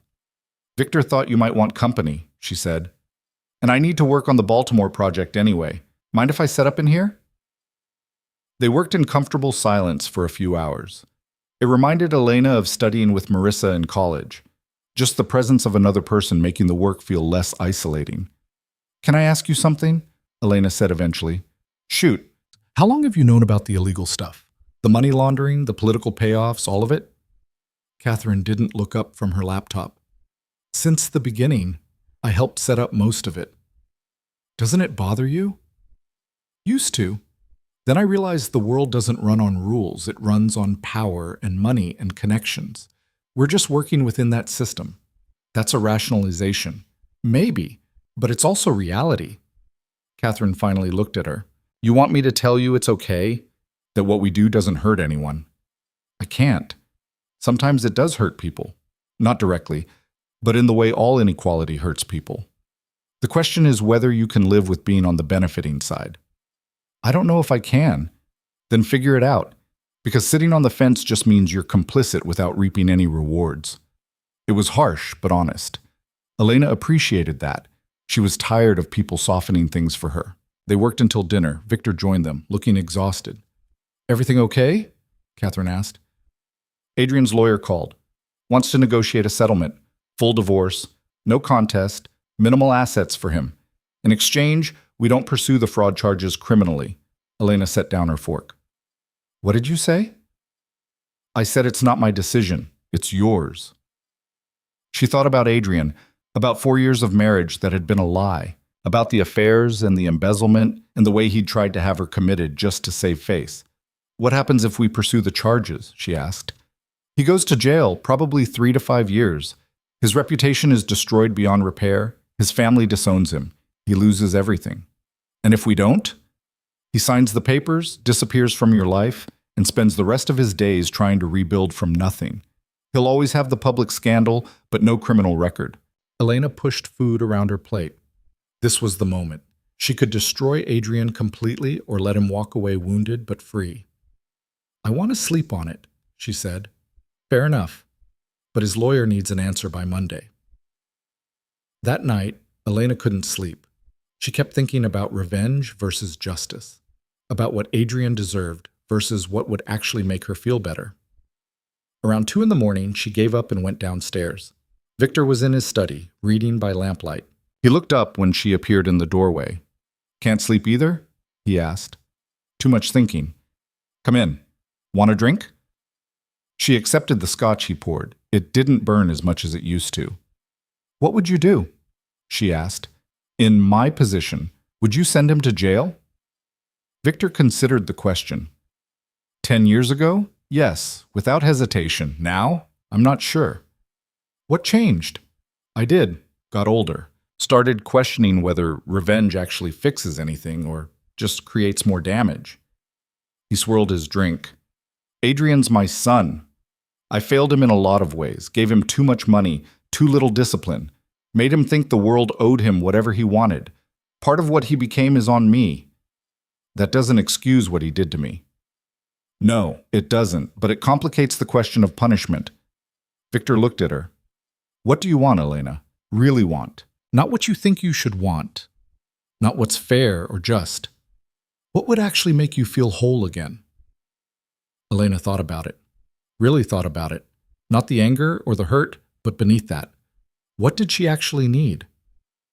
I want him gone, she said finally. I want to never see him again, never hear from him, never have to think about whether he's going to show up somewhere and ruin my life. That's what I want. Then take the deal. Let him sign the papers and disappear. He'll be broke, humiliated, and alone. That's punishment enough. You think? I think some people destroy themselves better than we could ever destroy them. Adrian's one of those people. Give him enough rope and he'll hang himself. You don't need to hold the noose. They sat in silence for a while. Elena felt something shift inside her. Not forgiveness exactly, but a letting go of the need to make Adrian suffer more than he already was. I'll take the deal, she said. On one condition. What's that? He has to leave New York, move somewhere far away and stay there. If I see him, if he contacts me, if he comes anywhere near me, the deal's off and we prosecute everything. Victor smiled. I can make that happen. How? Because he's desperate, and desperate people agree to things they wouldn't otherwise consider. His lawyer will sell it as mercy. Will frame it as the only way he avoids prison. He'll take it. You sound very sure. I know my son. He's many things, but he's not brave. Prison terrifies him. He'll run as far as he needs to avoid it. Elena finished her scotch and stood. Thank you for all of this. You're welcome, though I should be thanking you. For what? For not being what I expected, for being better than this family deserves. The words caught her off guard. She didn't know how to respond, so she just nodded and went back to her room. Monday came. Patricia called Adrian's lawyer and laid out the terms. By Wednesday, the papers were signed. Adrian agreed to everything: the divorce, the asset split, the relocation clause. He was moving to Seattle, taking what little money he had left, and starting over. "It's done," Patricia told Elena over the phone. "You're free." Free. The word should have felt triumphant. Instead, it just felt heavy. 4 years of her life reduced to signatures on legal documents. That night, Victor hosted a small dinner. Just Elena, Catherine, Nancy, and Mrs. Chen. A celebration of sorts, though nobody called it that. "To new beginnings," Catherine said, raising her glass. They drank to that. Elena looked around the table at these people who'd become her unlikely support system. A criminal businessman, his partner in illegal enterprises, his assistant, and his housekeeper. This was her family now, chosen, complicated, morally questionable. But hers. The following weeks blurred together. Elena threw herself into work with renewed focus. Without the divorce hanging over her, she could actually concentrate. She started managing bigger projects, meeting with clients, representing Carter Development in meetings that mattered. She was good at it, better than good. She had a knack for reading people, for finding common ground, for making deals that satisfied everyone involved. Victor noticed. So did Catherine. "You're wasted in development," Catherine said one afternoon. "You should be in acquisitions. That's where the real power is. I've been here 3 months. I barely understand what we do now. So learn. You're smart. You pick things up fast. And you've got something most people in this business don't have. What's that? People trust you. They look at you and see someone honest. It's a valuable mask." Elena wasn't sure if that was a compliment or an insult. Maybe both. But Catherine was right about one thing. People did seem to trust her. Clients opened up to her, shared concerns they didn't share with Victor or other team members. She became a bridge between Carter Development and the outside world. Then one morning in late spring, everything changed again. Elena was reviewing contracts when her office door flew open. No knock, no warning, just a man in an expensive suit and an FBI badge. "Elena Carter? I'm Special Agent Morrison. I need you to come with me." Her heart stopped. "What? Why?" "Questions regarding your employment with Carter Development and your knowledge of illegal activities conducted by this organization.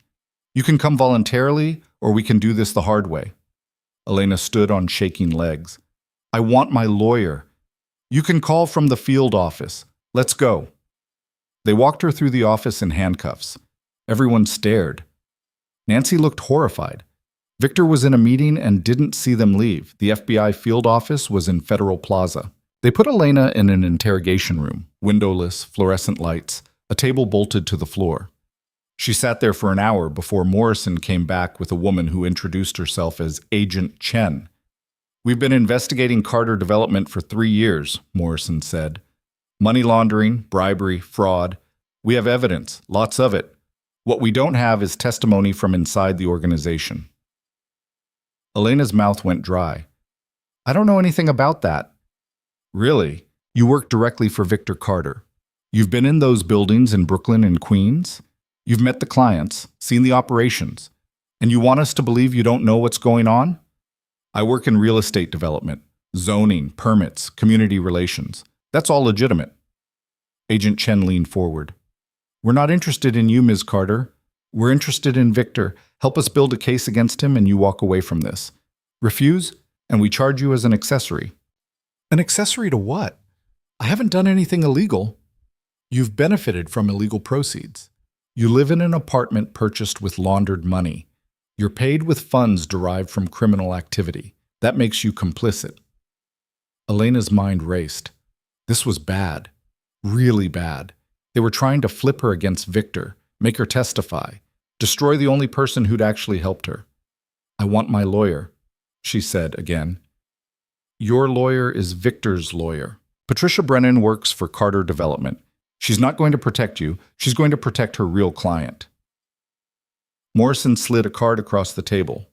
"This is the number for a federal public defender, someone who actually has your interests in mind. Call them. Think about what we're offering. You have 48 hours before we file charges." They let her go. No charges yet, just a promise that they were coming. Elena walked out of Federal Plaza into afternoon sunshine that felt wrong somehow. Too bright, too normal for a world that had just tilted sideways. She called Patricia from a coffee shop 3 blocks away. "Don't say anything over the phone," Patricia said immediately. "Where are you?" Elena told her. Patricia arrived 20 minutes later, looking sharp and furious. "They can't do this," Elena said. "I haven't done anything." "Doesn't matter. If they can connect you to the illegal operations, even tangentially, they can charge you. It's pressure. They want you scared enough to flip. Against Victor. Yes, he's the real target. You're just leverage." Elena wrapped her hands around her coffee cup. They were shaking. "What do I do?" Patricia looked at her for a long moment. "That depends. Do you want to protect Victor or yourself?" The question hung between them. Elena thought about the last few months, about Victor pulling her out of Adrian's reach, about the job, the apartment, the new life she'd built, about the way he'd trusted her when he had no reason to. She also thought about the money laundering, the bribery, the things she'd seen and chosen to ignore because they made her life easier. "I want to talk to Victor," she said. They drove to the estate in Patricia's car. Victor was already there, pacing in his study. Catherine sat in one of the chairs looking pale. "They got to you," Victor said when Elena walked in.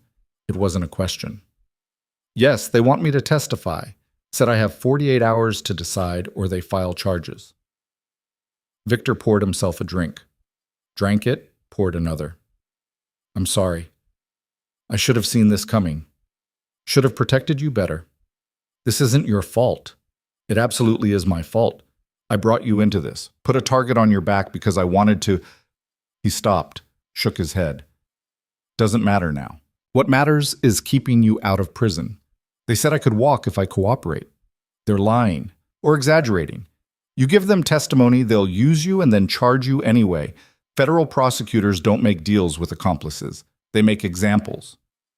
Catherine stood up. "There might be another way." Victor turned to her. "What way?" "We cooperate. Not just Elena. All of us. We give them everything. The whole operation. Names, numbers, evidence. We burn it all down before they can." "That's insane," Victor said. "Is it? They're coming either way. This way we control the narrative. We get immunity deals before they file charges. We walk away instead of spending the next decade in courtrooms and prisons. You want me to turn on everyone we've worked with for 20 years? Destroy those relationships? Ruin people's lives? I want you to survive. We all want to survive." Catherine looked at Elena. "Including her. She doesn't deserve to go down for our choices." Victor sat down heavily. He looked older suddenly, tired. "If we do this," he said slowly, "there's no coming back. The business is done. The reputation is done. Everything I built, everything my father built, it's over." "Maybe that's not the worst thing," Elena heard herself say. They both looked at her. "Maybe it's time for something new," she continued. "Something that doesn't require looking over your shoulder. Something legitimate." "Easy for you to say," Victor said, "but there was no heat in it. You've been here 3 months. I've been doing this my entire adult life. Which is exactly why you should stop, before it kills you or puts you in a cell."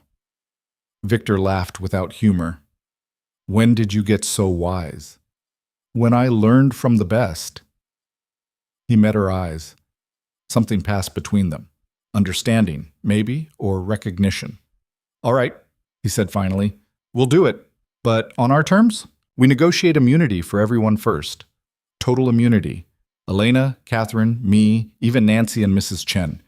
Nobody goes to jail. That's non-negotiable." "I'll call my contact at the U.S. Attorney's Office," Patricia said. "See what's possible." The negotiations took 2 weeks. 2 weeks of lawyers and federal prosecutors and deals being made and broken and remade. In the end, they got what they needed. Full immunity for Victor's testimony against the bigger fish. The clients who actually committed the crimes Carter Development helped facilitate. Elena's immunity came easier. She'd only been there a few months, hadn't been involved in any illegal operations directly. The prosecutors were satisfied with her statement about what she'd seen and heard. The day Victor testified, Elena went with him, sat in the hallway outside the grand jury room while he spent 6 hours inside destroying everything he'd built. When he came out, he looked exhausted. "It's done," he said. "How do you feel?" Empty, relieved, terrified, all of it. They drove back to the estate in silence. Catherine met them there with Chinese takeout and wine. "To the end of an era," she said, raising her glass. "To surviving it," Victor corrected. They ate and drank and didn't talk about the future. Not yet. That could wait. Later, Elena found Victor on the terrace where they'd first really talked months ago. He was looking out at the dark gardens, a glass in his hand. "You okay?" she asked. "Ask me in a year. Maybe I'll know by then." He glanced at her. "What about you? You're free now. Really free. Adrian's gone. The FBI case is closed. You could go anywhere. Do anything." "I know. So what are you going to do?" Elena had been asking herself the same question. The safe answer would be to leave, go back to teaching, start over somewhere far from Victor and the Carter name and everything complicated. But she didn't want safe. Not anymore. "I'm going to stay," she said, "if you'll have me." Victor looked surprised. "Stay? For what? The business is dead. Carter Development is being dismantled. There's nothing left. Then we'll build something new, something legitimate, something that doesn't require immunity deals." "You do that? Work for me again after everything?" "Not for you, with you, partners." Elena held out her hand. "What do you say? Ready to go legit?" Victor stared at her hand. Then he laughed, really laughed, and shook it. "Partners, he agreed. "Though I have to warn you, I have no idea how to run a legitimate business." "Then it's a good thing I'm a fast learner." They went inside to start planning. The future was uncertain, probably difficult, definitely complicated. But for the first time in her life, Elena felt like she was exactly where she was supposed to be. The news broke on a Tuesday morning. Federal indictments against 17 individuals connected to the Carter Development money laundering operation. The headlines were brutal, but Victor's name appeared only as a cooperating witness. So did Catherine's. Elena's wasn't mentioned at all. She read the articles in her apartment, the same Chelsea apartment, though now she paid rent from her own salary. Victor had insisted, no more free rides. No more complications if anyone started asking questions about where the money came from. Her phone rang. "Marissa." "I'm reading about your former employer on every news site," Marissa said. "You okay?" "Yeah, we knew this was coming. Still has to be weird, seeing it all go public like this." "Weird doesn't begin to cover it." Elena closed her laptop. "You want to come over? I could use the company." Marissa arrived an hour later with bagels and the kind of coffee that cost too much. They sat by the window and watched the river. "So what happens now, Marissa asked. "Carter Development is done, right?" "Officially dismantled as of last week. The legitimate properties are being sold off. The money's going to pay restitution and legal fees. And Victor? Starting over, we both are." Elena hadn't told Marissa about the partnership yet. Hadn't told anyone. It still felt too new, too uncertain, but now seemed like the right time. "We're starting a new company," she said. "Completely legitimate. Urban renewal and affordable housing development. Victor's putting up the initial capital from what's left of his legal assets. I'm running operations." Marissa stared at her. "You're going into business with your ex-father-in-law, who just helped the FBI take down a criminal enterprise. When you say it like that, it sounds insane. Because it is insane." "Maybe, but it's also the only thing that makes sense." Elena set down her coffee. "I'm good at this work. Really good. And Victor knows the industry better than almost anyone. We can do something meaningful. Build housing people can actually afford. Revitalize neighborhoods without displacing everyone who lives there. Make something good out of all this mess." "And you trust him? After everything?" Elena thought about that.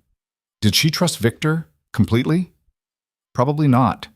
But she understood him, knew what he was capable of, both good and bad. That was better than trust in some ways, more realistic. "I trust that we want the same thing," she said. "A chance to do something right. That's enough for now." Marissa hugged her. "Then I hope it works. I really do."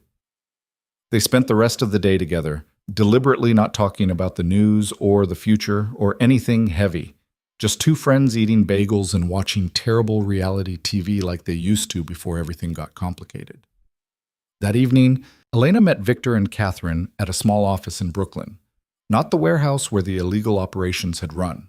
Somewhere new. Somewhere clean. The space was modest, just 3 rooms and a conference area. Nothing like the Carter development offices in Midtown, but it felt right. Like a fresh start actually looked like a fresh start. "What do you think?" Victor asked. Elena walked through the empty rooms. "I think it's perfect. It's small." "We're small, for now." Catherine was already setting up her laptop on a makeshift desk. "I've got meetings scheduled with 3 city council members next week. They're interested in the affordable housing angle, want to see proposals." "We don't have proposals yet," Elena said, "so we'll make some." "How hard can it be?" Harder than any of them expected, it turned out. Building a legitimate development company from scratch was nothing like running one that had 20 years of established relationships and under-the-table deals to smooth the way. Every permit took months. Every approval required genuine compliance with regulations. Every partnership had to be negotiated honestly. It was exhausting. It was also satisfying in a way the old work never had been. 3 months in, they landed their first real project. A block of vacant buildings in the Bronx that the city wanted, converted into affordable housing. The profit margins were thin, the timeline was tight, but it was real work that would actually help people. Elena threw herself into it, met with community groups, listened to what residents actually needed instead of just building what developers thought they should want. It reminded her of teaching in some ways. That same focus on understanding people, meeting them where they were. Victor watched her work with something that looked like pride. "You're better at this than I ever was," he said one night after a particularly successful community meeting. "That's because I actually listen." "Fair point." He poured them both coffee from the pot they kept running at all hours. "Can I ask you something?" "Sure." "Why did you stay?" "Really? You could have walked away after the immunity deal. Gone back to teaching. Put all of this behind you." Elena had asked herself the same question more than once. The easy answer was that she liked the work, but it was more than that. "Because for the first time in my life, I'm building something that's actually mine," she said. "Not Adrian's version of what my life should be. Not some safe choice that makes other people comfortable. Mine. Messy and complicated and uncertain, but mine." Victor nodded like he understood. "I spent 40 years building something my father started, living up to his legacy. Or trying to. Turns out his legacy was mostly illegal and morally questionable." He smiled without humor. "This is my first time building something that's actually mine too. Then we'll figure it out together. Partners? Partners." They worked late into the night, planning timelines and budgets and strategies. It felt different from the old Carter development work. Harder in some ways, but honest. That was worth something. The Bronx project broke ground in the spring. Elena stood at the construction site wearing a hard hat that felt ridiculous and necessary at the same time. Victor was beside her, Catherine on his other side. Nancy had come too, having agreed to work as their office manager for the new company. Even Mrs. Chen showed up, though she claimed it was just to make sure they ate lunch. "To new beginnings," Catherine said, echoing her toast from months ago. This time it felt real. Construction took 8 months? 8 months of problems and delays and budget overruns and moments when Elena was certain they'd fail. But they didn't. They finished. 50 units of affordable housing where there had been nothing but empty buildings and broken windows. The ribbon-cutting ceremony was small, just local politicians and residents and a few reporters who actually cared about housing issues. No society pages, no champagne, just coffee and donuts and people who seemed genuinely happy. An older woman approached Elena afterward. "My granddaughter's moving into one of these units. She's been on waiting lists for 2 years. You gave her a home. That matters." Elena felt her throat tighten. "Thank you. That means a lot." After everyone left, Elena walked through one of the finished units. Small but well made. Windows that actually worked. Heat that would actually keep people warm. Nothing fancy. Just solid and real and enough. Victor found her there. "You did good work here. We did good work. No, this was you, your vision. I just helped make it happen. He looked around the empty apartment. My father would have hated this. The thin margins, the regulations, the community input. He'd have said we were wasting our time. What do you say? I say maybe wasting time on the right things is better than profiting from the wrong ones. They locked up and walked out into evening air that smelled like rain. The Bronx street looked different than it had 8 months ago. Cleaner, more hopeful. Small changes, but real ones. What's next? Victor asked. Another project, and another after that. We keep building. Just like that? Just like that. They drove back to the office in Victor's car. Not the luxury sedan from before, just a regular car that got them where they needed to go. Elena watched the city pass by and thought about how much had changed in a year, how much she'd changed. Her phone buzzed, an email from an address she didn't recognize. She opened it and felt her stomach drop. I heard about your project. Good for you. Building things that actually matter. Maybe I was wrong about you. Maybe you're not like him after all. I'm doing okay out here. Seattle's different, quieter. I'm working in tech sales, trying to be better than I was. Anyway, I just wanted you to know I'm sorry for everything. You deserved better than what I gave you. Adrian. Elena read it twice, then showed it to Victor. What do you want to do? He asked. Nothing. He said his piece. I don't need to respond. You sure? Yeah. Some doors are better left closed. She deleted the email and put the phone away. Adrian was part of her past. What mattered now was the future she was building. The months blurred together. More projects, more ribbon cuttings, more moments of doubt and triumph and the daily grind of building something real. The new company, they'd named it Cornerstone Development after weeks of arguing about it, slowly established itself. Not as big as Carter Development had been, not as profitable, but sustainable, honest. Elena's role evolved. She was no longer just Victor's assistant or junior partner. She was a developer in her own right, meeting with investors, pitching projects, representing Cornerstone at conferences and city planning meetings. People knew her name now, not as Adrian Carter's ex-wife or Victor Carter's employee, as Elena Carter, developer and advocate for affordable housing. It felt good. It felt earned. One evening, almost a year after that first Bronx project, Victor called her into his office. It was late. Most of the staff had gone home. Just the two of them, and the sound of traffic below. I need to tell you something, he said. Elena felt a flutter of worry. What's wrong? Nothing's wrong. The opposite, actually. He pulled out a folder and slid it across the desk. I'm signing over my shares in Cornerstone to you, making you majority owner. Elena stared at the papers. What? Why? Because it's time. This was always supposed to be your company more than mine. You're the one who made it what it is. You should own it outright. Victor, I can't just take your company. You're not taking it, I'm giving it. There's a difference. He leaned back in his chair. I'm 63 years old, Elena. I've spent my entire adult life building and protecting and fighting. I'm tired. I want to step back, be a consultant, help when you need it, but this needs to be yours.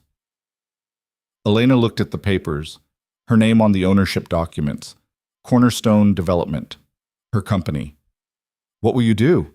She asked. I don't know, travel maybe, spend time at the estate, figure out who I am when I'm not running something. He smiled. It's terrifying, honestly. Then why do it? Because you taught me something. You walked away from a life that was destroying you and built something better. Maybe it's time I did the same. Elena felt tears threatening. She blinked them back. You're sure about this? I've never been more sure of anything. She signed the papers. It felt surreal, like the world shifting underneath her in a good way for once. Thank you, she said, for everything, for pulling me out of that apartment when Adrian was at the door, for giving me a chance when you had no reason to, for believing I could do this. You did it yourself. I just got out of the way. They had dinner at the estate that night. Catherine and Nancy joined them. Mrs. Chen made something elaborate and delicious. They toasted Elena's new ownership, told stories about the chaotic early days, laughed about disasters that hadn't seemed funny at the time. Later, Elena and Victor walked in the gardens. The same gardens where she'd wandered months ago, trying to make sense of her life. "Can I ask you something personal?" Elena said. "Of course." "Did you ever love anyone? Really love them?" Victor was quiet for a long moment. "Once. A long time ago. Before I became what I became. She saw who I really was and loved me anyway. I was too young and stupid to appreciate it. By the time I figured it out, she was gone." "What happened to her?" "She married someone else. Had a good life, from what I heard. Died about 10 years ago. Cancer." "I'm sorry." "Me too. But that's the price of choosing power over people. You end up alone with nothing but money and regrets." They walked in silence. Elena thought about choices and consequences and the strange paths that led people to each other. "I don't think you're alone," she said finally. "You have Catherine, Nancy, Mrs. Chen, me. That's family. Maybe not the traditional kind, but family." Victor looked at her with an expression she couldn't quite read. "When did you get so wise?" "When I stopped being afraid of the truth. The seasons changed, Cornerstone grew, Elena hired more staff, took on bigger projects, made mistakes and learned from them. The work was never easy, but it was always meaningful. She still saw Victor regularly. He'd kept his word about stepping back, but he consulted on the difficult decisions, offered advice when asked, showed up to ribbon cuttings and staff celebrations. He seemed lighter, somehow, less burdened by the weight of secrets and illegal empires. One afternoon in early fall, almost 2 years after that night in the ballroom when everything started, Elena sat in her office looking at plans for a new project. A whole neighborhood revitalization in Queens, the biggest thing Cornerstone had attempted. Her phone rang, a number from Seattle. She almost didn't answer, almost let it go to voicemail, but something made her pick up. "Hello? Elena, it's Adrian." She hadn't heard his voice in over a year. It sounded different, quieter, less certain. "What do you want?" she asked. "Nothing. I'm getting married next month. To someone I met out here. She's good, kind. Nothing like..." He stopped. "I wanted you to know. Wanted to tell you myself instead of you seeing it somewhere." Elena didn't know what to feel. Relief? Happiness for him? Residual anger? Maybe all of it. "Congratulations," she said, and meant it.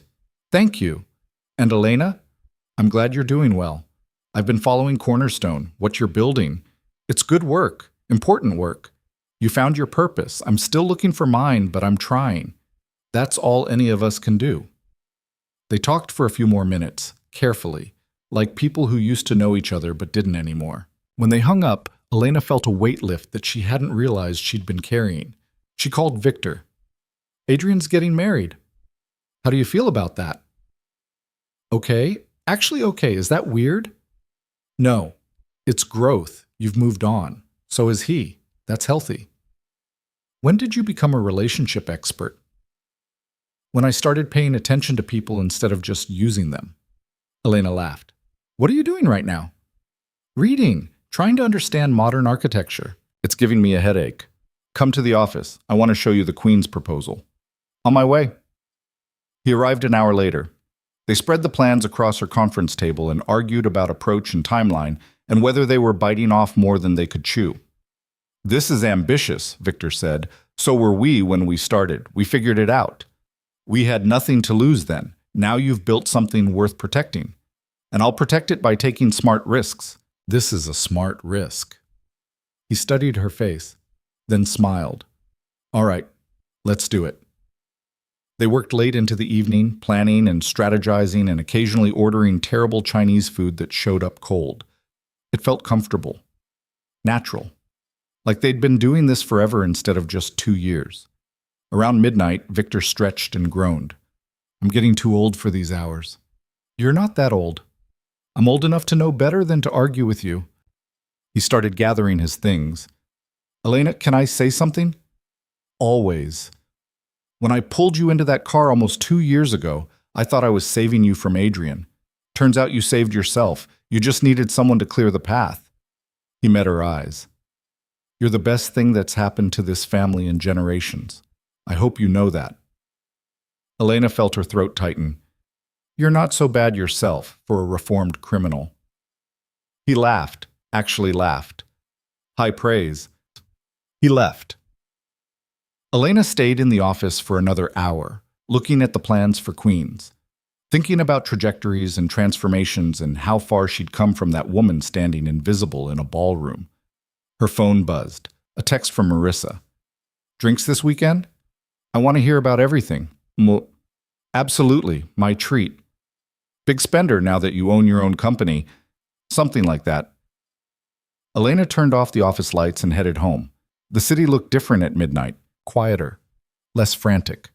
She walked the few blocks to her apartment, still the Chelsea place, though she owned it now, having bought it from the estate liquidation, and felt grateful for everything that had led her here. The months that followed brought the Queen's project to life. It was bigger than anything Cornerstone had attempted, more complicated, more expensive, more opportunities to fail spectacularly. They didn't fail. They succeeded. Slowly, painfully, with more setbacks than Elena wanted to count.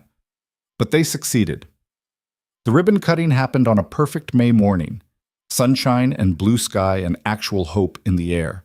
Local officials showed up, residents who'd been part of the planning process from the beginning, news cameras that actually covered housing instead of just scandals. Elena stood at the podium feeling nervous and proud and slightly overwhelmed. 2.5 years ago, she said, I didn't know anything about real estate development. I was a kindergarten teacher trying to figure out what came next. Someone took a chance on me, gave me an opportunity I hadn't earned yet. This project exists because of that chance, because someone believed potential was more valuable than experience. She looked at Victor standing in the crowd. He nodded slightly. But more than that, Elena continued, this project exists because communities deserve investment. Because housing is a right, not a luxury. Because we can build things that serve people instead of just profit. That's what Cornerstone stands for. That's what we'll keep building. The applause was genuine.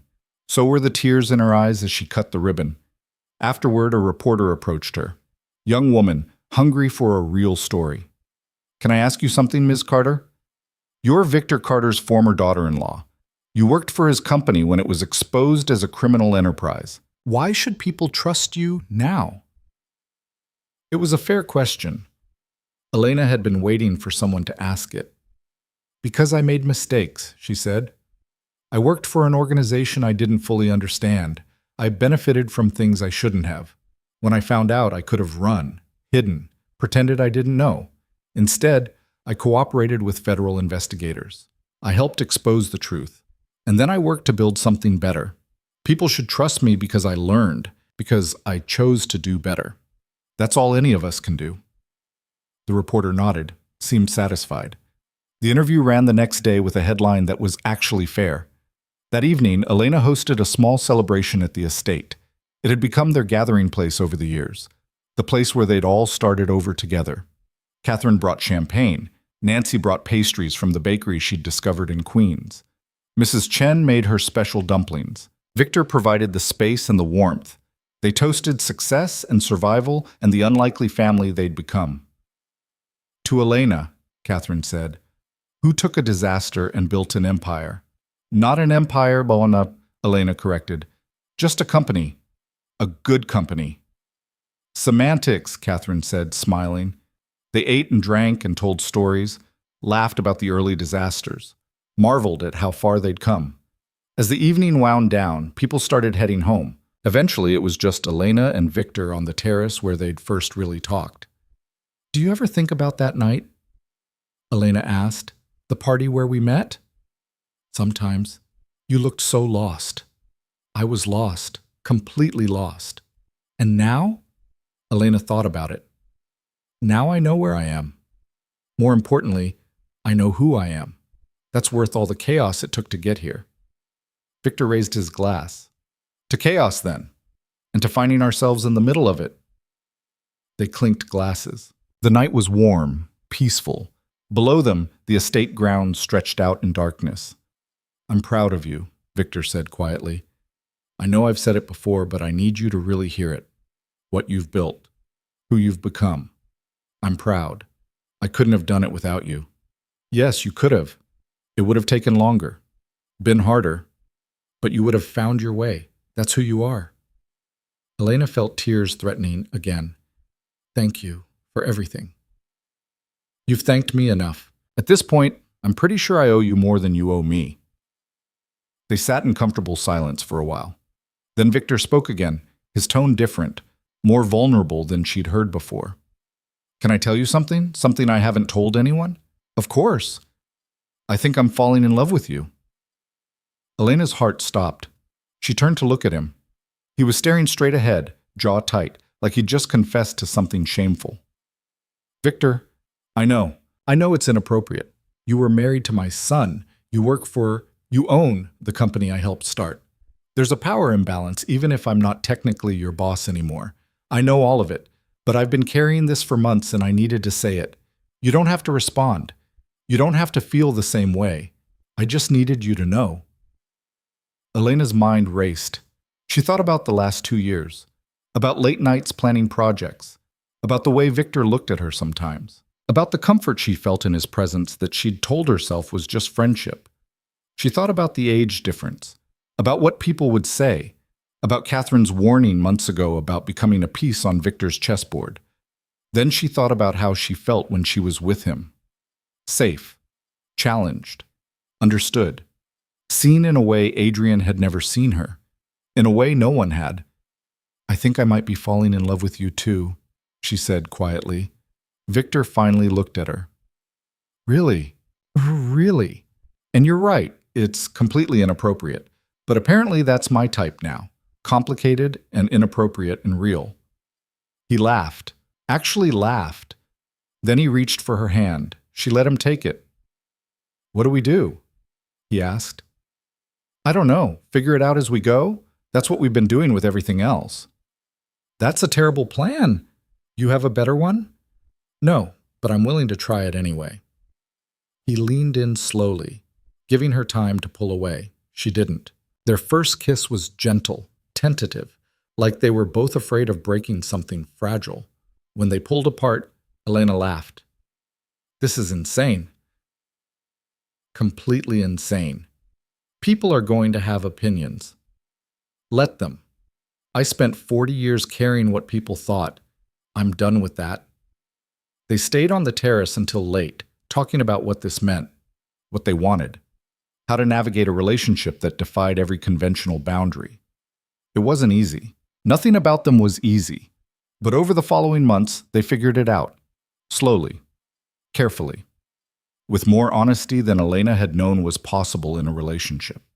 Catherine found out first, showed up to a site meeting and saw them standing close, reading each other's body language in that way people in love do. Finally, she said. Finally? Elena asked. I've been watching you two dance around this for a year. It was exhausting. Nancy figured it out next. Then Mrs. Chen. Everyone had opinions. Most were supportive. Some were concerned. All were expressed. As long as you're happy, Marissa said when Elena finally told her.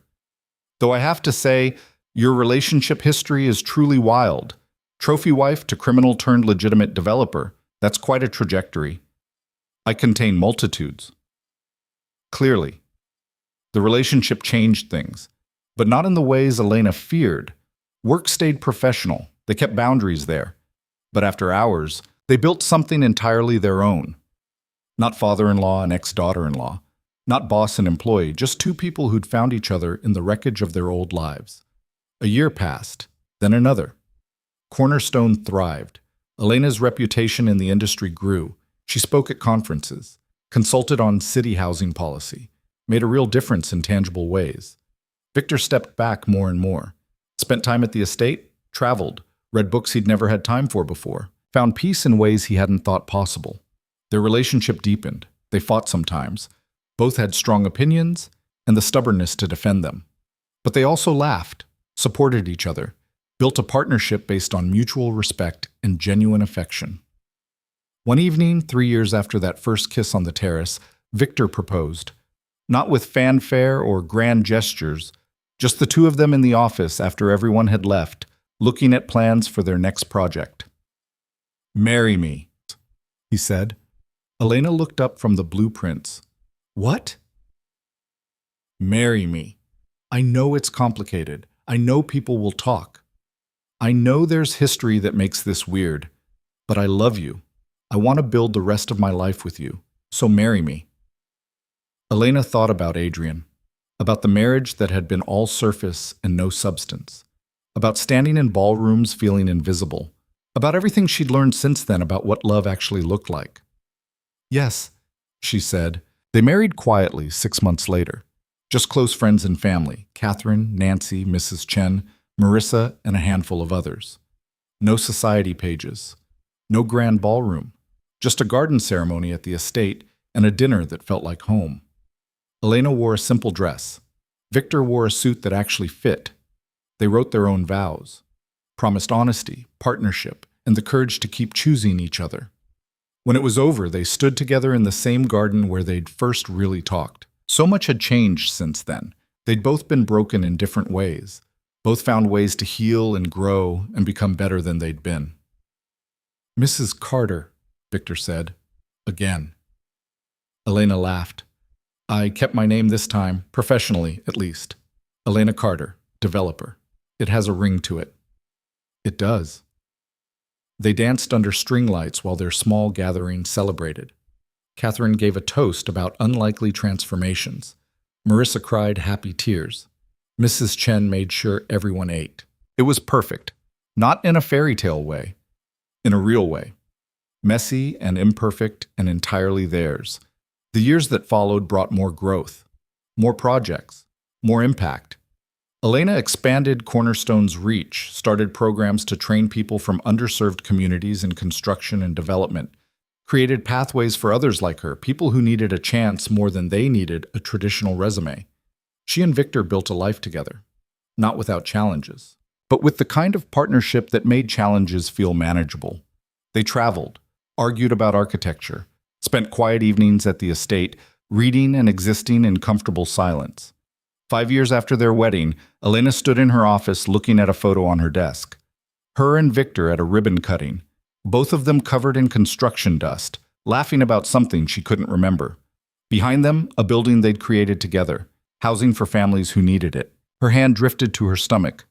6 months pregnant. Unexpected, but wanted. Terrifying, but exciting. She hadn't told many people yet, just Victor and her doctor.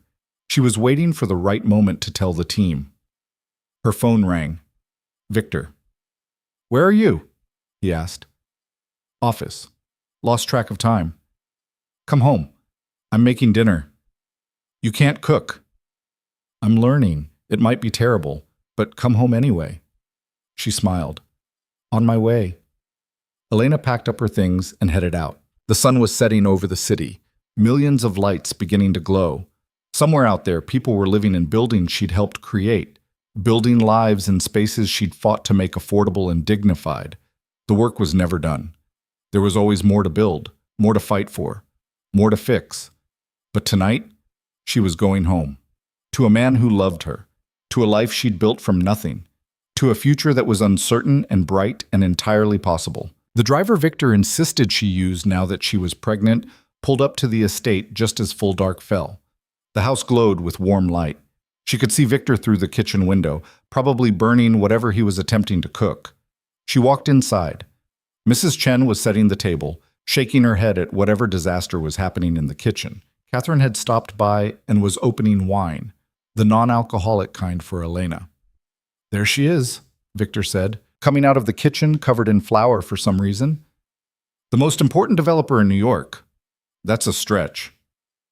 Facts don't care about your modesty. He kissed her. How was your day? Productive. Yours? I tried to bake bread. It went poorly, but I think we can still eat it if we're not picky. They sat down to dinner. The bread was indeed terrible. They ate it anyway, laughing about Victor's culinary disasters and arguing about tomorrow's meetings. After dinner, Elena and Victor walked in the gardens, their ritual, the place where they'd started all of this. I have news, Elena said. Good news or bad news? Good news. Great news, actually. She took his hand and placed it on her stomach. We're having a daughter. Victor froze. A daughter? The doctor confirmed it today. A girl. Due in 3 months. He pulled her close. She felt him shake slightly. When he pulled back, there were tears in his eyes. Thank you, he said.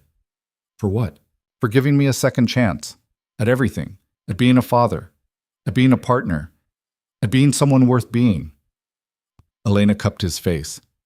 You were always worth being. You just needed to see it yourself.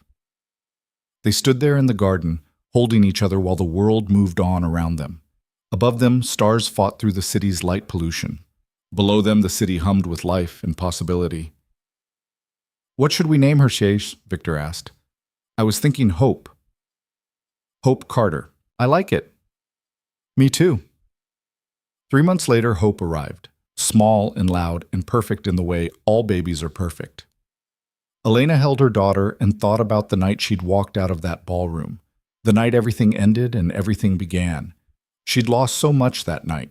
A marriage, an identity, a version of herself she'd tried to force into existence. But she'd gained more. Purpose. Partnership. Power that came from building instead of taking. A family that chose each other every day. Hope grabbed Elena's finger with tiny hands. Victor sat beside them, looking at his daughter with wonder. She's going to change everything, he said. Good. Everything needed changing. The years continued. Hope grew. Cornerstone grew. The impact rippled outward in ways large and small. Elena never stopped building, never stopped fighting for housing that dignified instead of diminished, never stopped believing that the work mattered. There were hard days, projects that failed, fights with city officials, moments of doubt and exhaustion. But there were more good days. Ribbon cuttings and community celebrations, families moving into homes they could afford, young people finding careers in an industry that had once seemed impossible to access. Elena taught Hope about building, not just structures, but lives. Showed her daughter that falling down mattered less than getting up, that perfection was the enemy of good, that the most important work was work that served others. Victor proved to be a better father at 65 than he'd been at 30. Patient, present, willing to learn from his mistakes instead of repeating them. He and Hope had a bond that made Elena's heart ache in the best way. On Hope's 5th birthday, they threw a party at the estate. Kids running through gardens, parents relaxing for the first time in weeks, cake and chaos and joy. Elena stood on the terrace, watching it all. Marissa joined her, bouncing her own toddler on her hip. You did it, Marissa said. Did what? Built a life, a real one. The kind you actually wanted instead of the kind you thought you were supposed to have. Elena thought about that, about the woman she'd been in that ballroom, lost and small and trying to disappear, about the woman she was now, loud and messy and fully present. Yeah, she said, I guess I did. Victor appeared with Hope on his shoulders. Their daughter was laughing about something, ice cream smeared on her face. Ready for cake? He asked. Always. They went inside together. The house was full of people and noise, and the beautiful mess of a life fully lived. Elena looked around at her chosen family, Catherine arguing with Nancy about something inconsequential, Mrs. Chen sneaking extra cookies to the kids. Friends from the old teaching days mixed with friends from development. Worlds that shouldn't have connected, but did. That night, after everyone had left and Hope was asleep, Elena and Victor sat on the terrace. Their place. Their ritual. Happy? Victor asked. Elena thought about the question, about happiness and what it actually meant. Not perfection. Not the absence of problems. Just the presence of something worth fighting for. Yeah, she said. I'm happy. Good. Me too.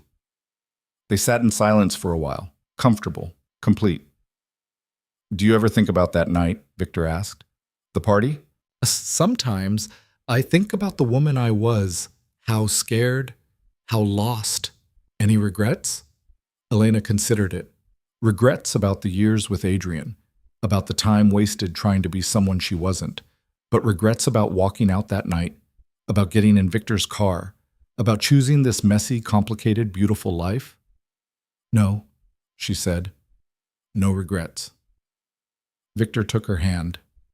Good, because I have a confession. What's that? That night on the terrace when we first met. I wasn't there by accident. I'd been watching you for months, watching Adrian treat you like furniture, waiting for the right moment to offer you a way out. Elena turned to look at him. You planned all of this? Not all of it, just the beginning. The rest you did yourself. I just cleared the path. She should have been angry, should have felt manipulated. Instead, she felt grateful. Because sometimes salvation comes from unexpected places. Sometimes the right choice is the one that looks wrong from every angle. Thank you, she said. For what? For seeing me when I was invisible? For believing I could be more than I was? For giving me a chance to become who I was supposed to be all along?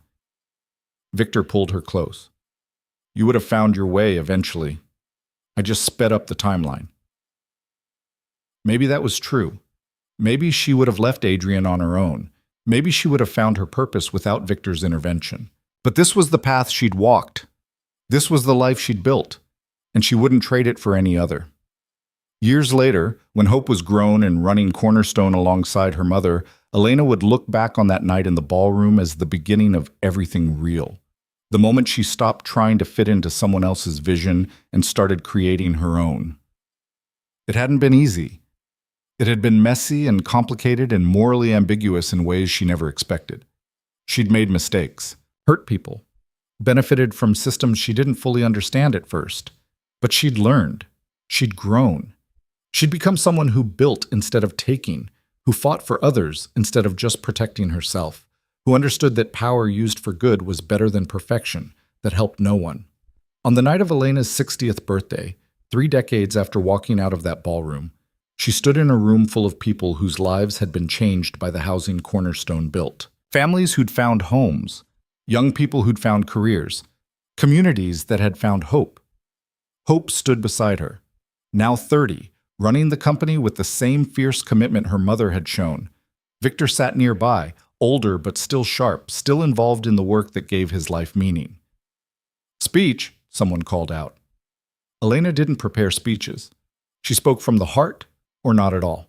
30 years ago, she said, I was lost. I was in a marriage that was killing me slowly. I was invisible in rooms full of people. I'd forgotten who I was or if I'd ever known. And then someone gave me a choice. Stay small or risk everything to become something more. I chose risk. I chose growth. I chose myself. And that choice led to all of this. To everyone in this room. To the buildings we've built and the lives we've changed. But more than that, it led to my own life. The one I actually wanted instead of the one I thought I was supposed to have. That's what I want for all of you. The courage to choose yourself. Even when it's hard.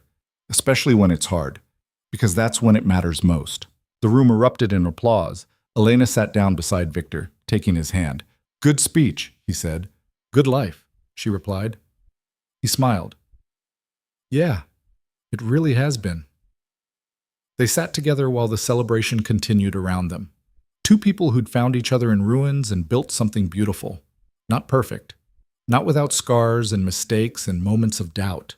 But real. Honest. Theirs. And in the end, Elena thought, that was all that mattered. Not the fairy tale. Not the happy ending that looked like everyone else's. Just the courage to build your own story. The strength to survive your own transformation. The wisdom to know that becoming who you're meant to be is worth any price you have to pay. She'd paid that price. She'd survived the transformation. And she'd built a life worth living. That was enough. More than enough. It was everything.